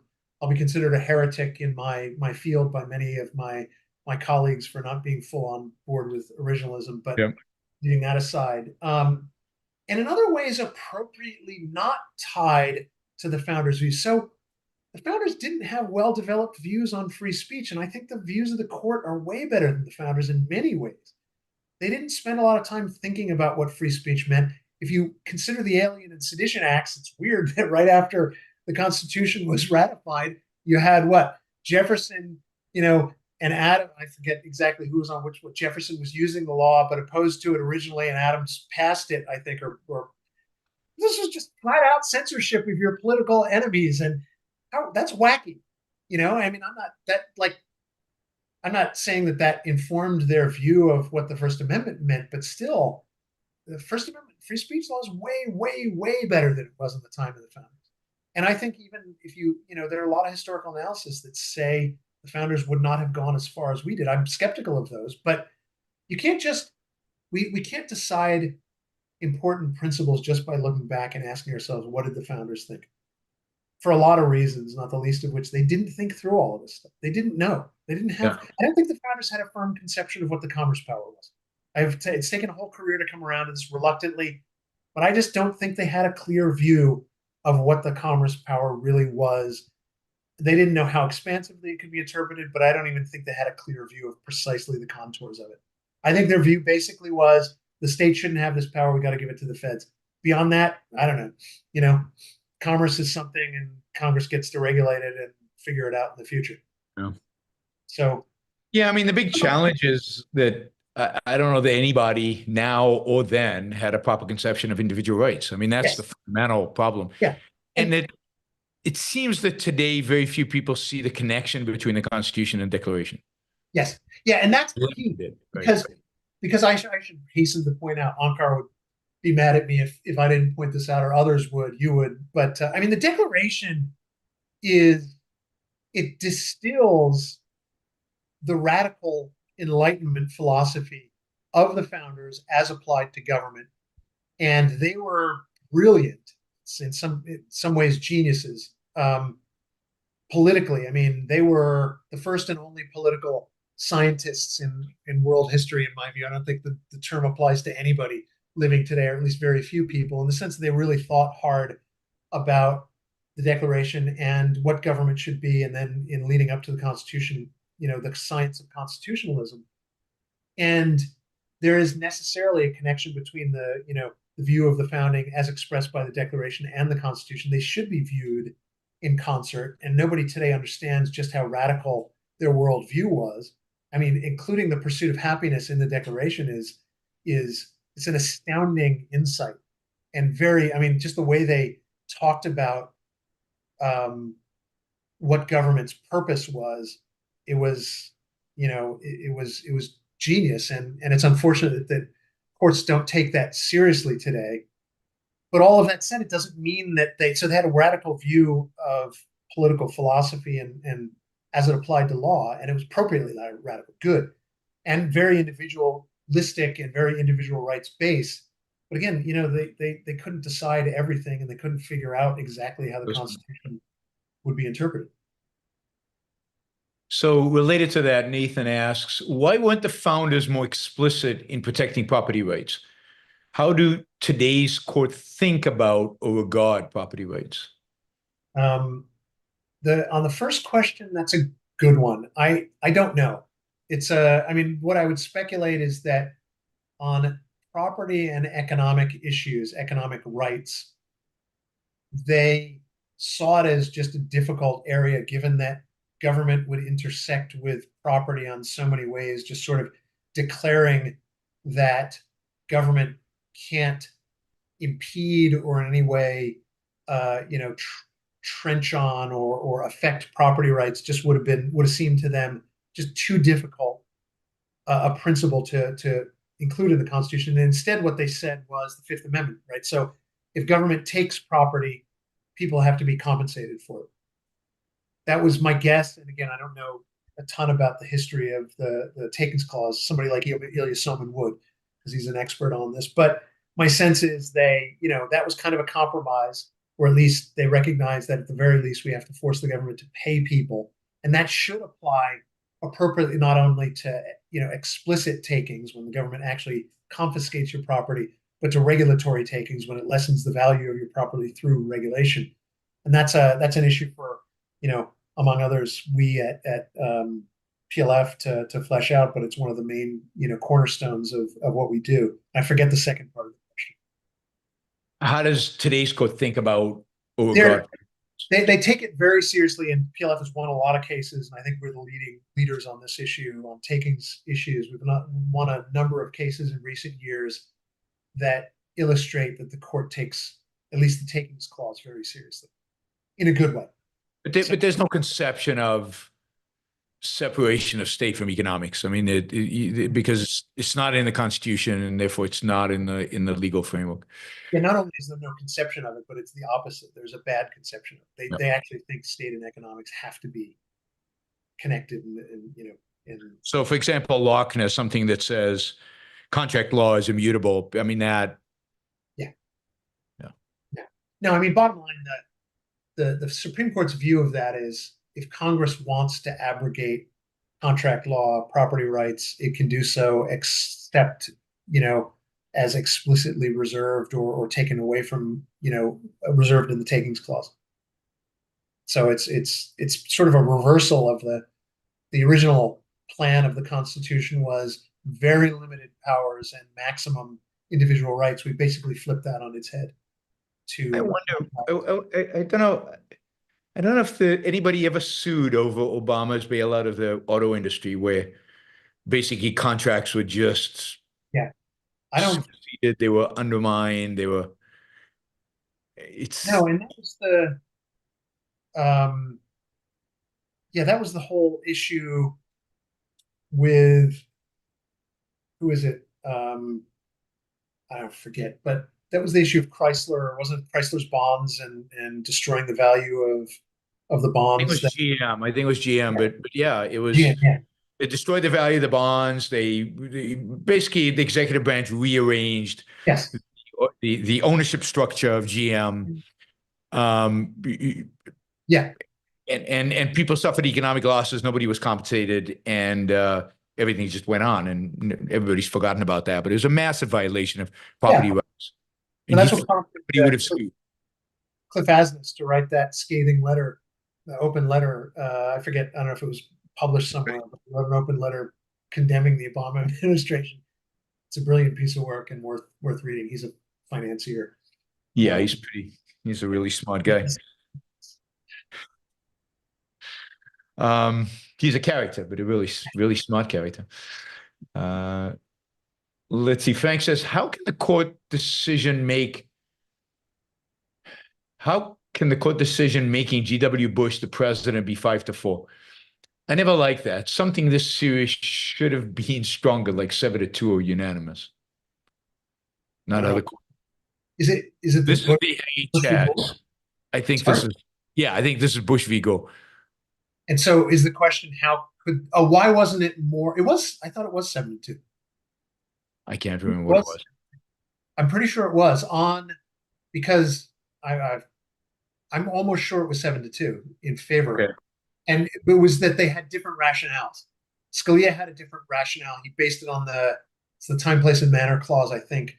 And the majority's decision, it was a plural. It was basically, there was a decision of the court without any. No, it was 5-4. It was 5-4. All right.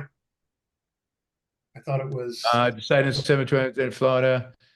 The 5-4 decision effectively awarded California's delegates to Republican George Bush. I'm just reading off the web. I mean, Google has the truth, right?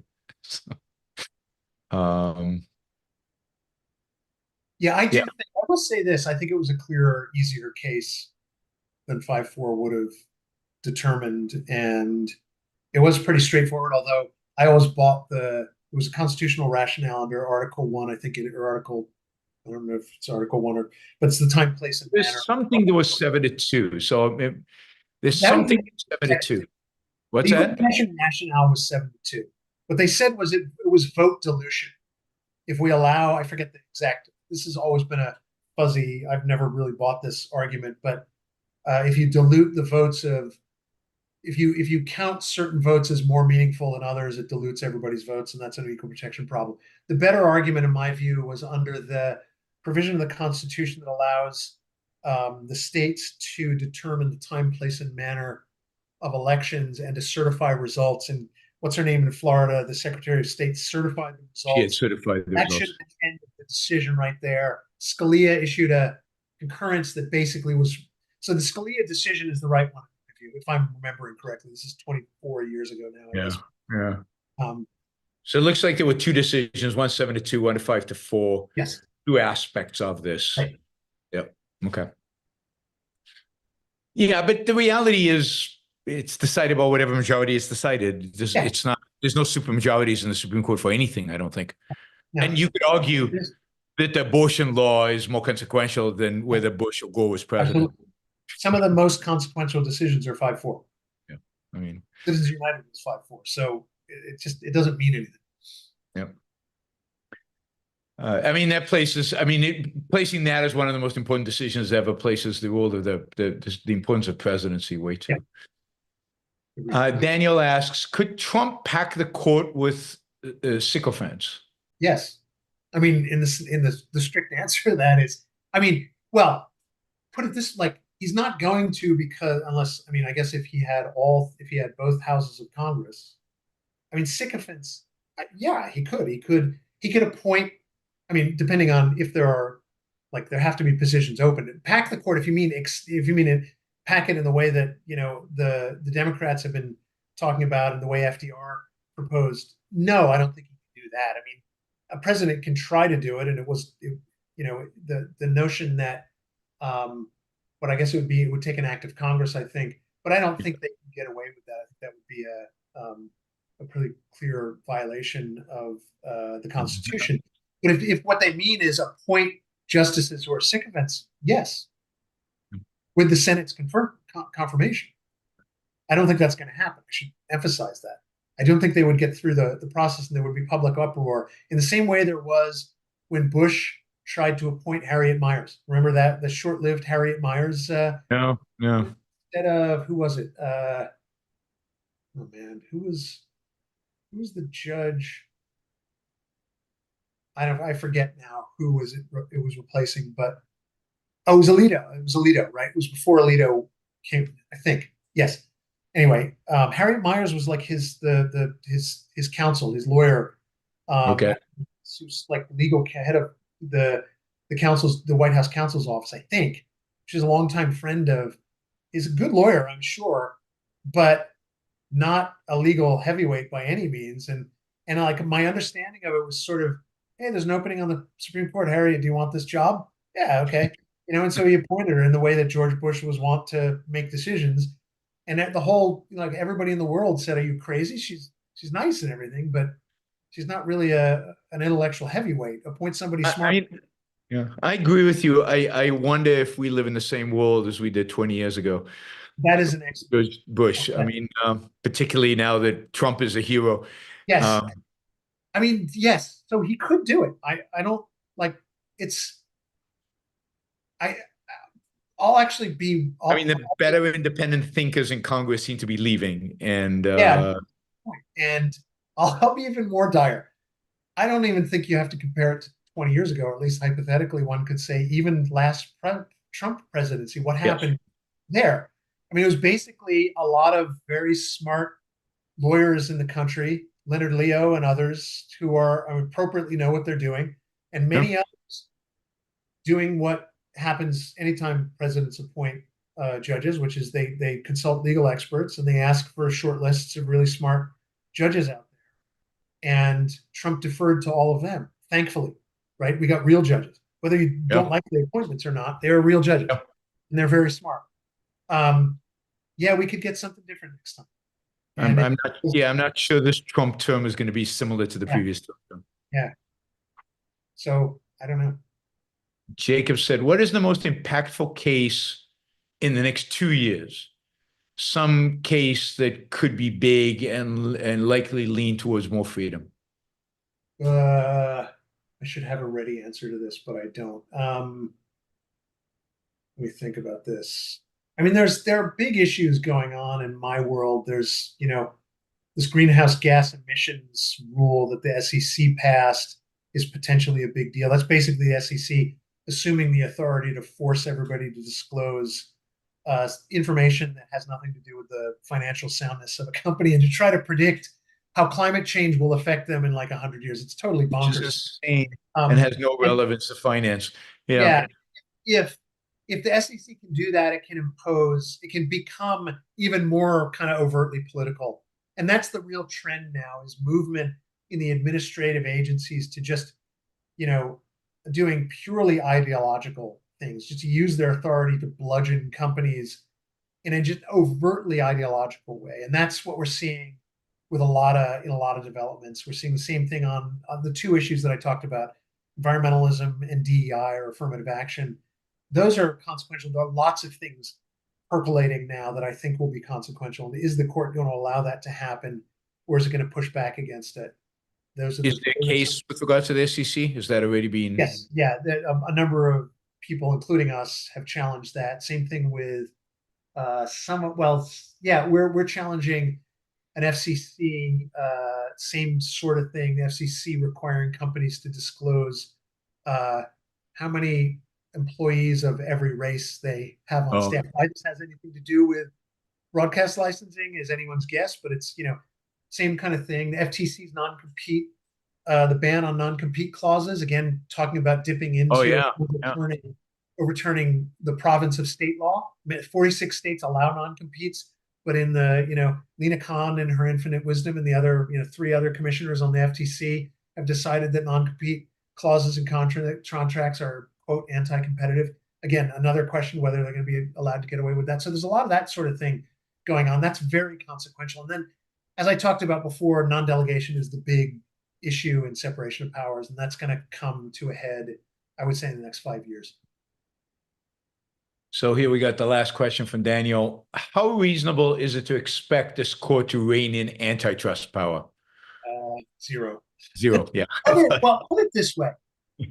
In antitrust law, where I think it's reasonable to think, or I don't know if I would say this, given the court's decision in the social media case, I think has unpleasant implications for antitrust because it's the same. The 3, Alito, Thomas, and Gorsuch, if they believe that social media companies exercise too much power, that's basically what antitrust law is all about, right? Yep. So what has prevailed over the last at least half century, I think, is the rule of reason in antitrust, which is to not take antitrust laws literally, because every contract, the point of a contract is to restrain competition in some sense, in the sense that it locks in people and says, sell me this product at this price. That is anti-competitive in the sense that I'm not then allowed to go find somebody else who offers me a better deal and sell my goods to them.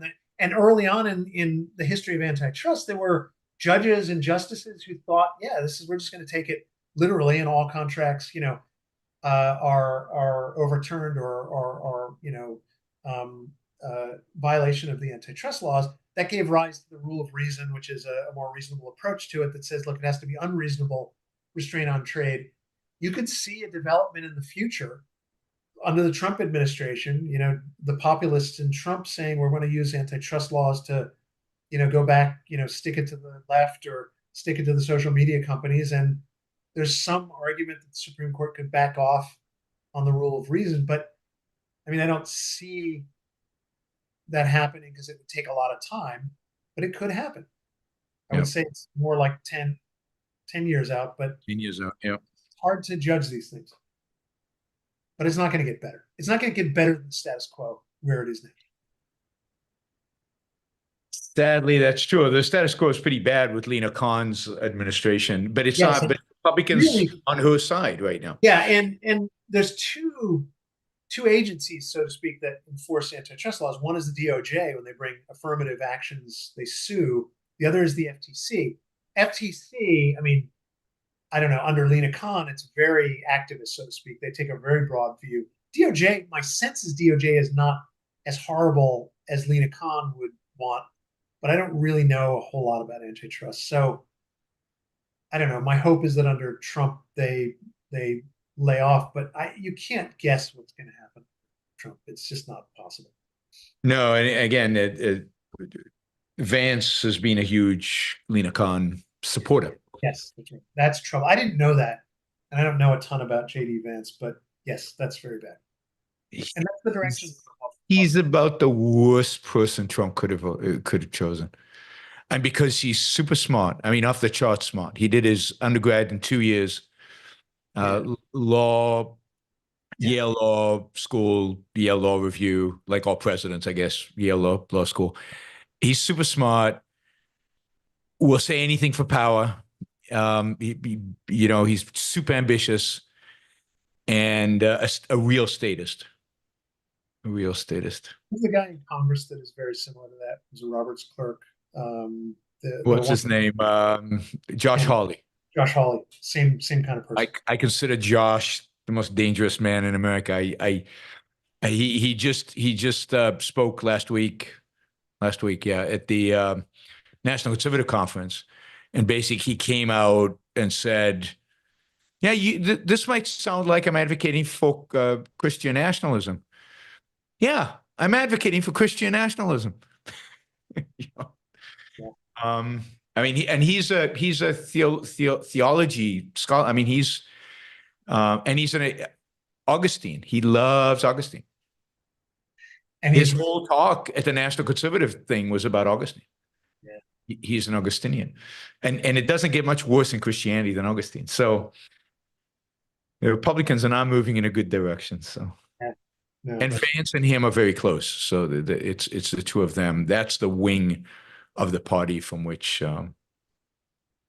they're the intellectual MAGA, which is much more dangerous than the emotional MAGA, which is Trump. Trump's Yes. just an emotionalist. That's right. These guys are dangerous because they're ideological. Yeah. But the court's moving in the right direction. So Yeah. maybe that can rein them in a little bit. Yeah, and it's good news. Barrett, I mean, she's very conservative on her, meaning legal conservative on her religious rulings, but she's Is she pro-religious freedom? I mean, she's very conservative on the abortion stuff, but on other religious issues. Wait, do you mean when you say religious freedom? Well, how are they gonna vote on the Ten Commandments? Oh, that's a good question. Because it's coming, right? I don't. They're gonna prove it. Like the caveat I have to often offer here is, who knows? Because the religious conservatives are they're loose cannons in some ways, at least Alito and Thomas and probably Gorsuch, and they have just a different view of it. But I mean, I don't know a ton about, Establishment Clause and Free Exercise Clause jurisprudence, but it seems pretty clear to me that that's a clear mixing of church and state in a way that would violate even the conservatives' view.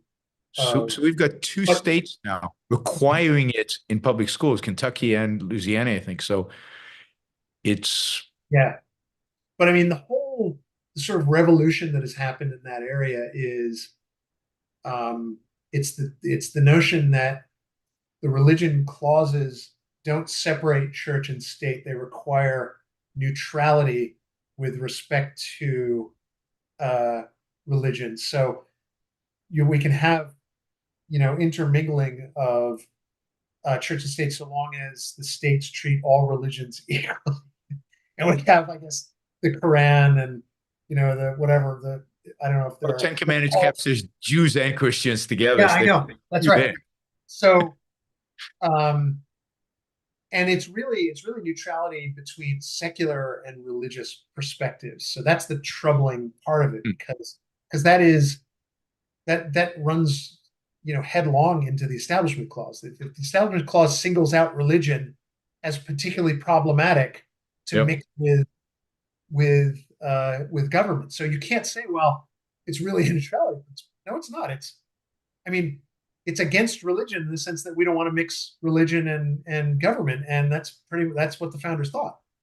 So there is no neutrality principle, but they read into it a neutrality principle. So it's problematic. So Richard, I assume the Ten Commandments laws will go down, but maybe that's 3 years ago or whatever.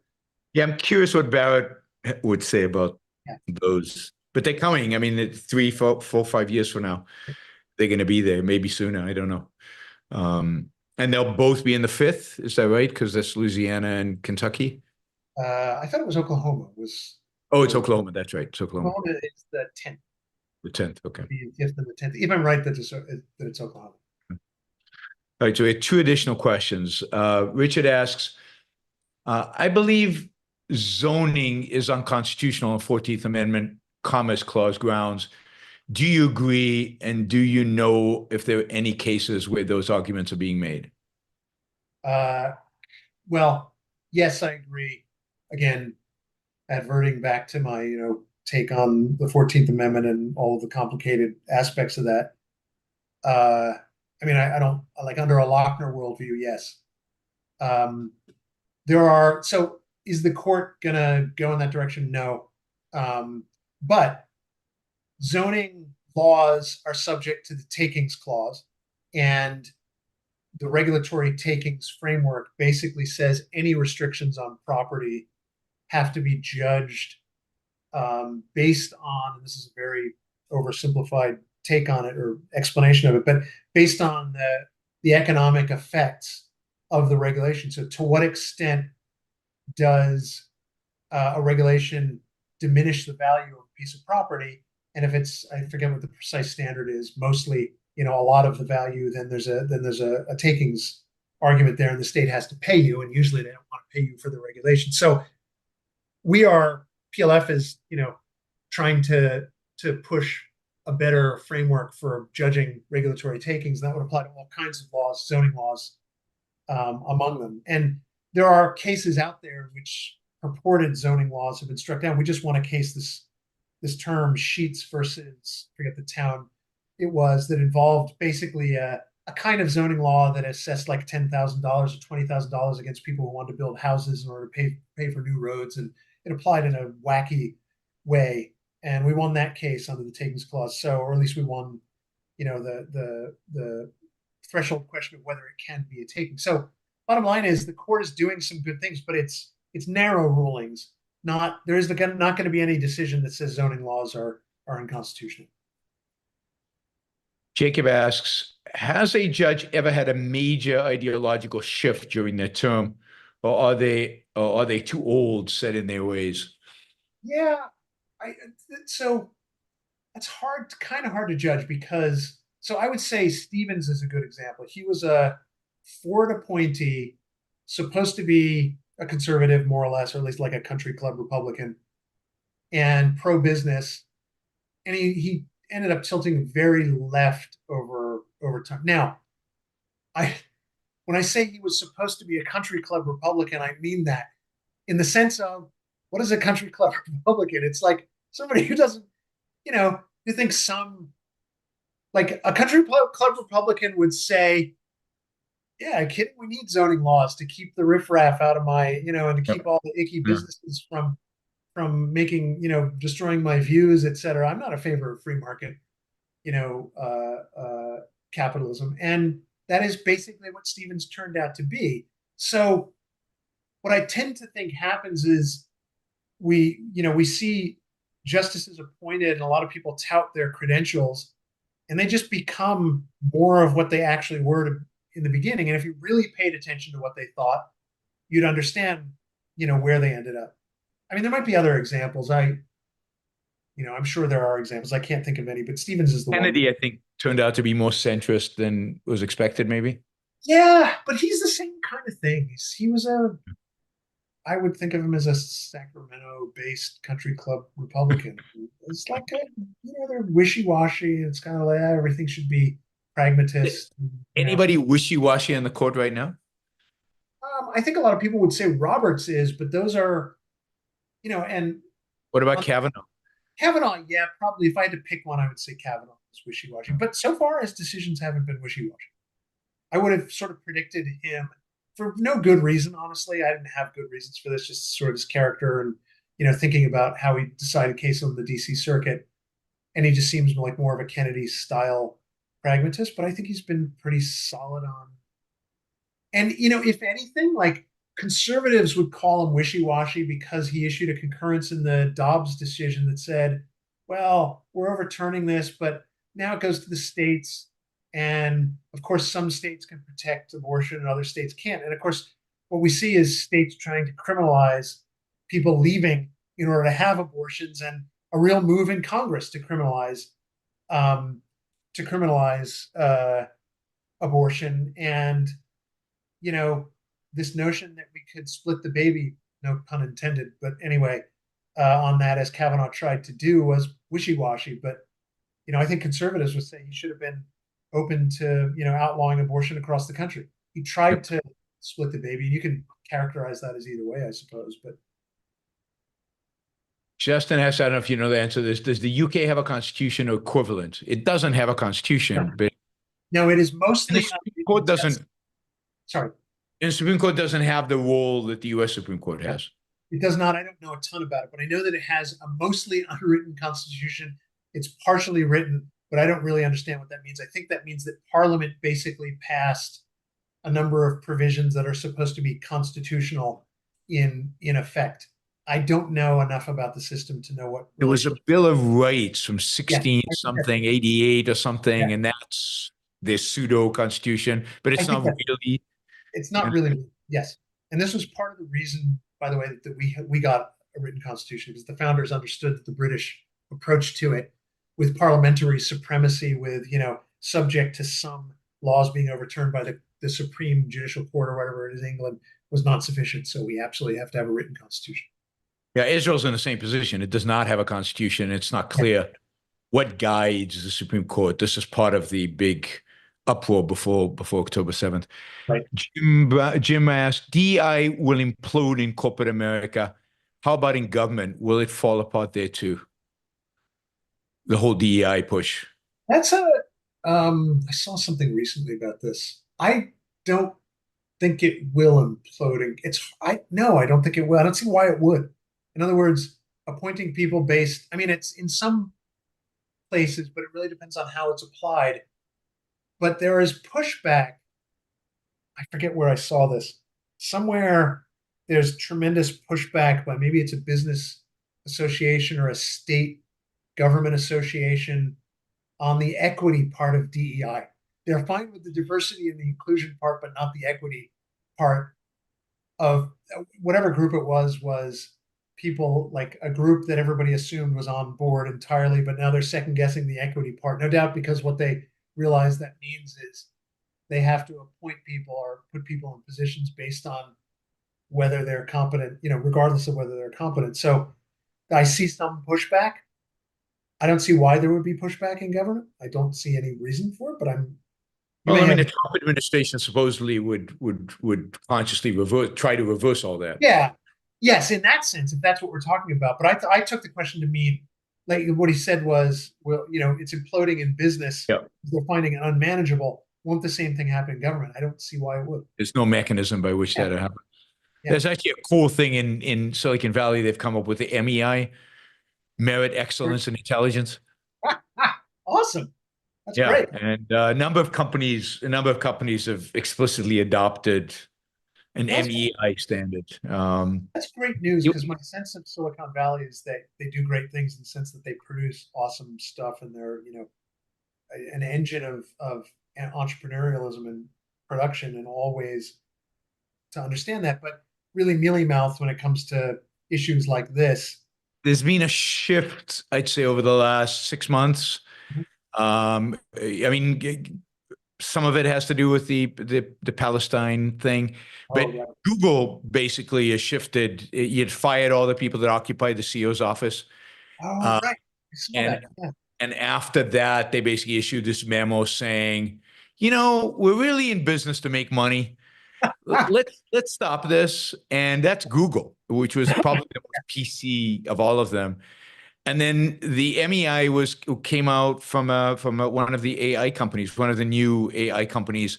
But what was nice is there's a whole series of venture capitalists and entrepreneurs who kind of backed that up. They Coinbase did this 4 years ago, but there was silence, right? Nobody spoke up in their favor. Now the better people are speaking up. All right, so we still got 2 more questions. They put real money behind them, so I guess we have to do them. Yeah. All right. Thanks. I mean, it's over 2 hours already. No problem at all. I was going to say, do I get a cut, or I got a cut because you invite me on the show every once in a while. So just being here is awesome. But sorry, go ahead. Thank you. Do you think privacy is really a valid reason to support a right to abortion or to marriage? I don't see a privacy right in the Constitution. Is privacy more evidence that individual rights are not properly understood? I think the latter, sort of. So I've actually been discussing this with a number of other objectivist intellectuals over the last a number of months, of what privacy is. And so first, the easy question is, no, it's not the right justification for abortion.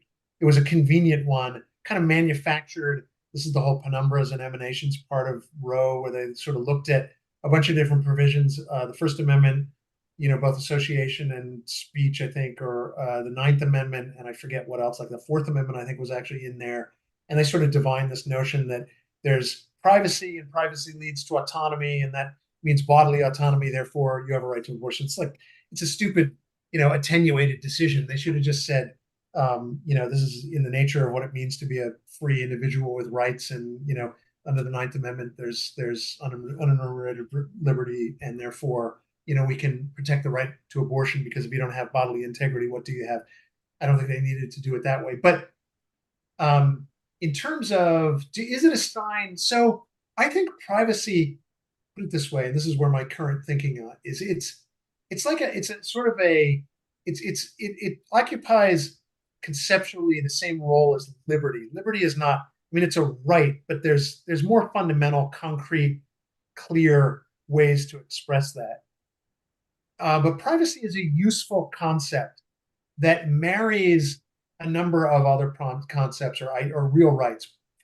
Property being one of them, right to association being another.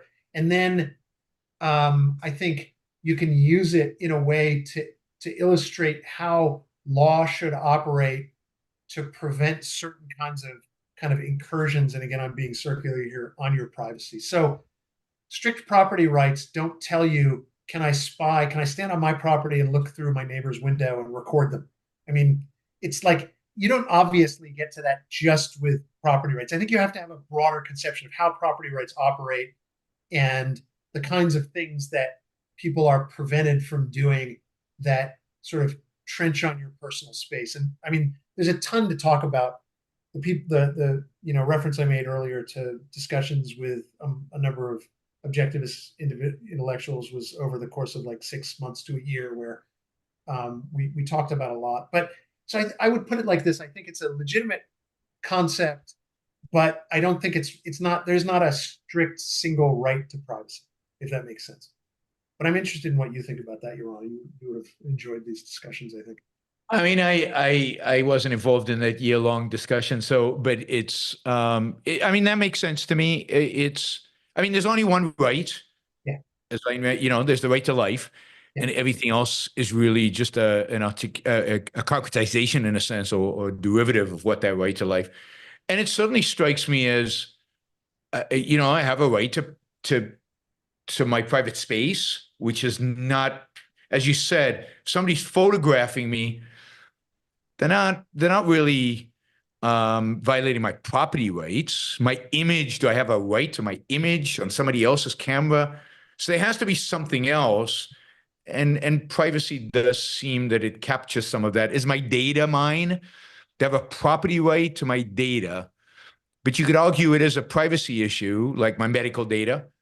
Is it property? Kinda, but not really. So it seems like a legitimate, useful concept, another way to look at certain circumstances, another concretization of the idea of the right to life, which encompasses all of that, I think. Yeah, I agree.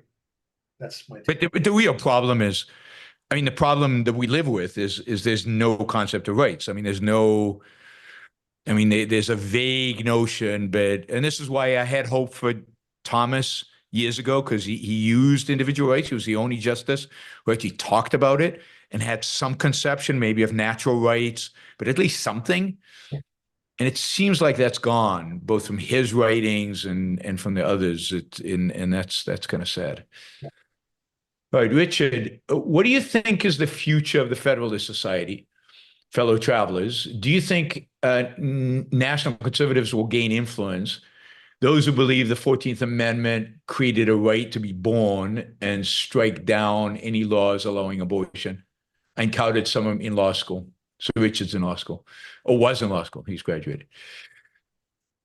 So Federalist thoughts on the Federalist Society and then national conservatism. The Federalist Society, I think, is very good. There's still a lot of very smart people associated with it. It remains, I think, it remains basically an organization that promotes discussion and debate. And they're very good at that. And that is like what their mission is. They're not a policy organization in the sense that they're generating like think tank stances on things. They're sort of a forum almost. Now, I haven't like taken the temperature of the Federalist Society in recent years, whether to what extent they've been influenced by Trump. My sense is they've remained kind of above the fray and they've kept to their mission. And there are a lot of really smart people associated with Eugene Volokh, a lot of the people in the Volokh conspiracy. They're really smart people. I respect all of them. And leaving aside what I should clarify before when I said Epstein has views that I disagree with on common carrier. I don't know what his thoughts on social media are. But the bottom line is he's a very smart person. So is Randy Barnett. A lot of these people, they're really smart. They have a lot of things, that I disagree with. But I think the Federalist Society remains a serious intellectual organization. And I see nothing to the contrary. I can't say that about all organizations. Heritage has gone absolutely full on, unabashedly Trump. They've changed pretty radically. If you call that nationalist conservatism, they're a sort of bellwether, if you want to, of national conservatism. There are a lot of other groups too. So, I don't know what to say about national conservatism. It's kind of a vague term, but I hope that kind of answers the question. Yeah, I mean, the one thing I noticed, so I think about a year ago, I did a few Federalist Society talks, and it really seemed like the excitement on the right among the students was Vermeule from Harvard. Yeah. What is it? Common good conservatism, something like that. Common good constitutionalism, which is about as bad as you can get. I mean, that's I can't think of a worse combination than what he writes. He's like a religionist, but leftist on a lot of things, just awful. And there was excitement about that. My sense of that is that has gone away a little bit this year. I haven't talked to Federalist Society, so I don't know. But it just culturally, the integrationalists or integralists, the Catholics, I think they've lost some of the sexiness. Dagny and Vermeule and a few others. That's kind of on the decline. But we'll see. We'll see. I mean, I don't have as much a sense of that. And you're looking at it from the student standpoint. Yeah, there's probably a difference at the kind of intellectual level at the Federalist Society. And keep in mind, it's very much characterized by the intellectuals that are sort of affiliated with it and often speak to them. So they're all still pretty good. But so my worry is the next generation. If a lot of young people are influenced by Vermeule, what happens in the future? Yeah. No question. I hope it was a temporary thing because he's really bad, but it's hard to tell. Sometimes because he's more consistently bad, he wins out, but we will see. We'll see. It'd be interesting to talk to somebody in the law school and see what they think about. Right. Richard also asks, is there a constitutional basis for excluding individuals from particular countries from immigrating to the United States, or for treating certain countries differently from others vis-a-vis immigration? I can't think of anything in the Constitution that sort of validates it, but I don't think it needs to be there. I think that it's entirely appropriate for presidents, well, put it this way, the Congress to authorize a president to make decisions like that. And I was very skeptical of the equal protection challenges to the Trump rule. Remember when he first got into office and he said Muslim ban, the Muslim ban. Now, the Muslim ban only from countries that he doesn't like, or he doesn't, or they don't give money to his campaign or whatever. I am not defending the rationality of that proposal at all, but as I thought about it, I think the decision the Supreme Court made was correct on the law. That is, Congress gave the president discretion. I think it is appropriate for the executive branch to have discretion. So this is the kind of thing that Agree. Going back to my discussion about non-delegation. But let's put it in a better context, right? 2 days after 9/11, should George Bush have clamped down on immigration? Maybe he actually did. I don't know. Yes, 100%, no question about it. And I think it would have been absolutely appropriate for him to issue just a dashed off on the back of a napkin, executive order.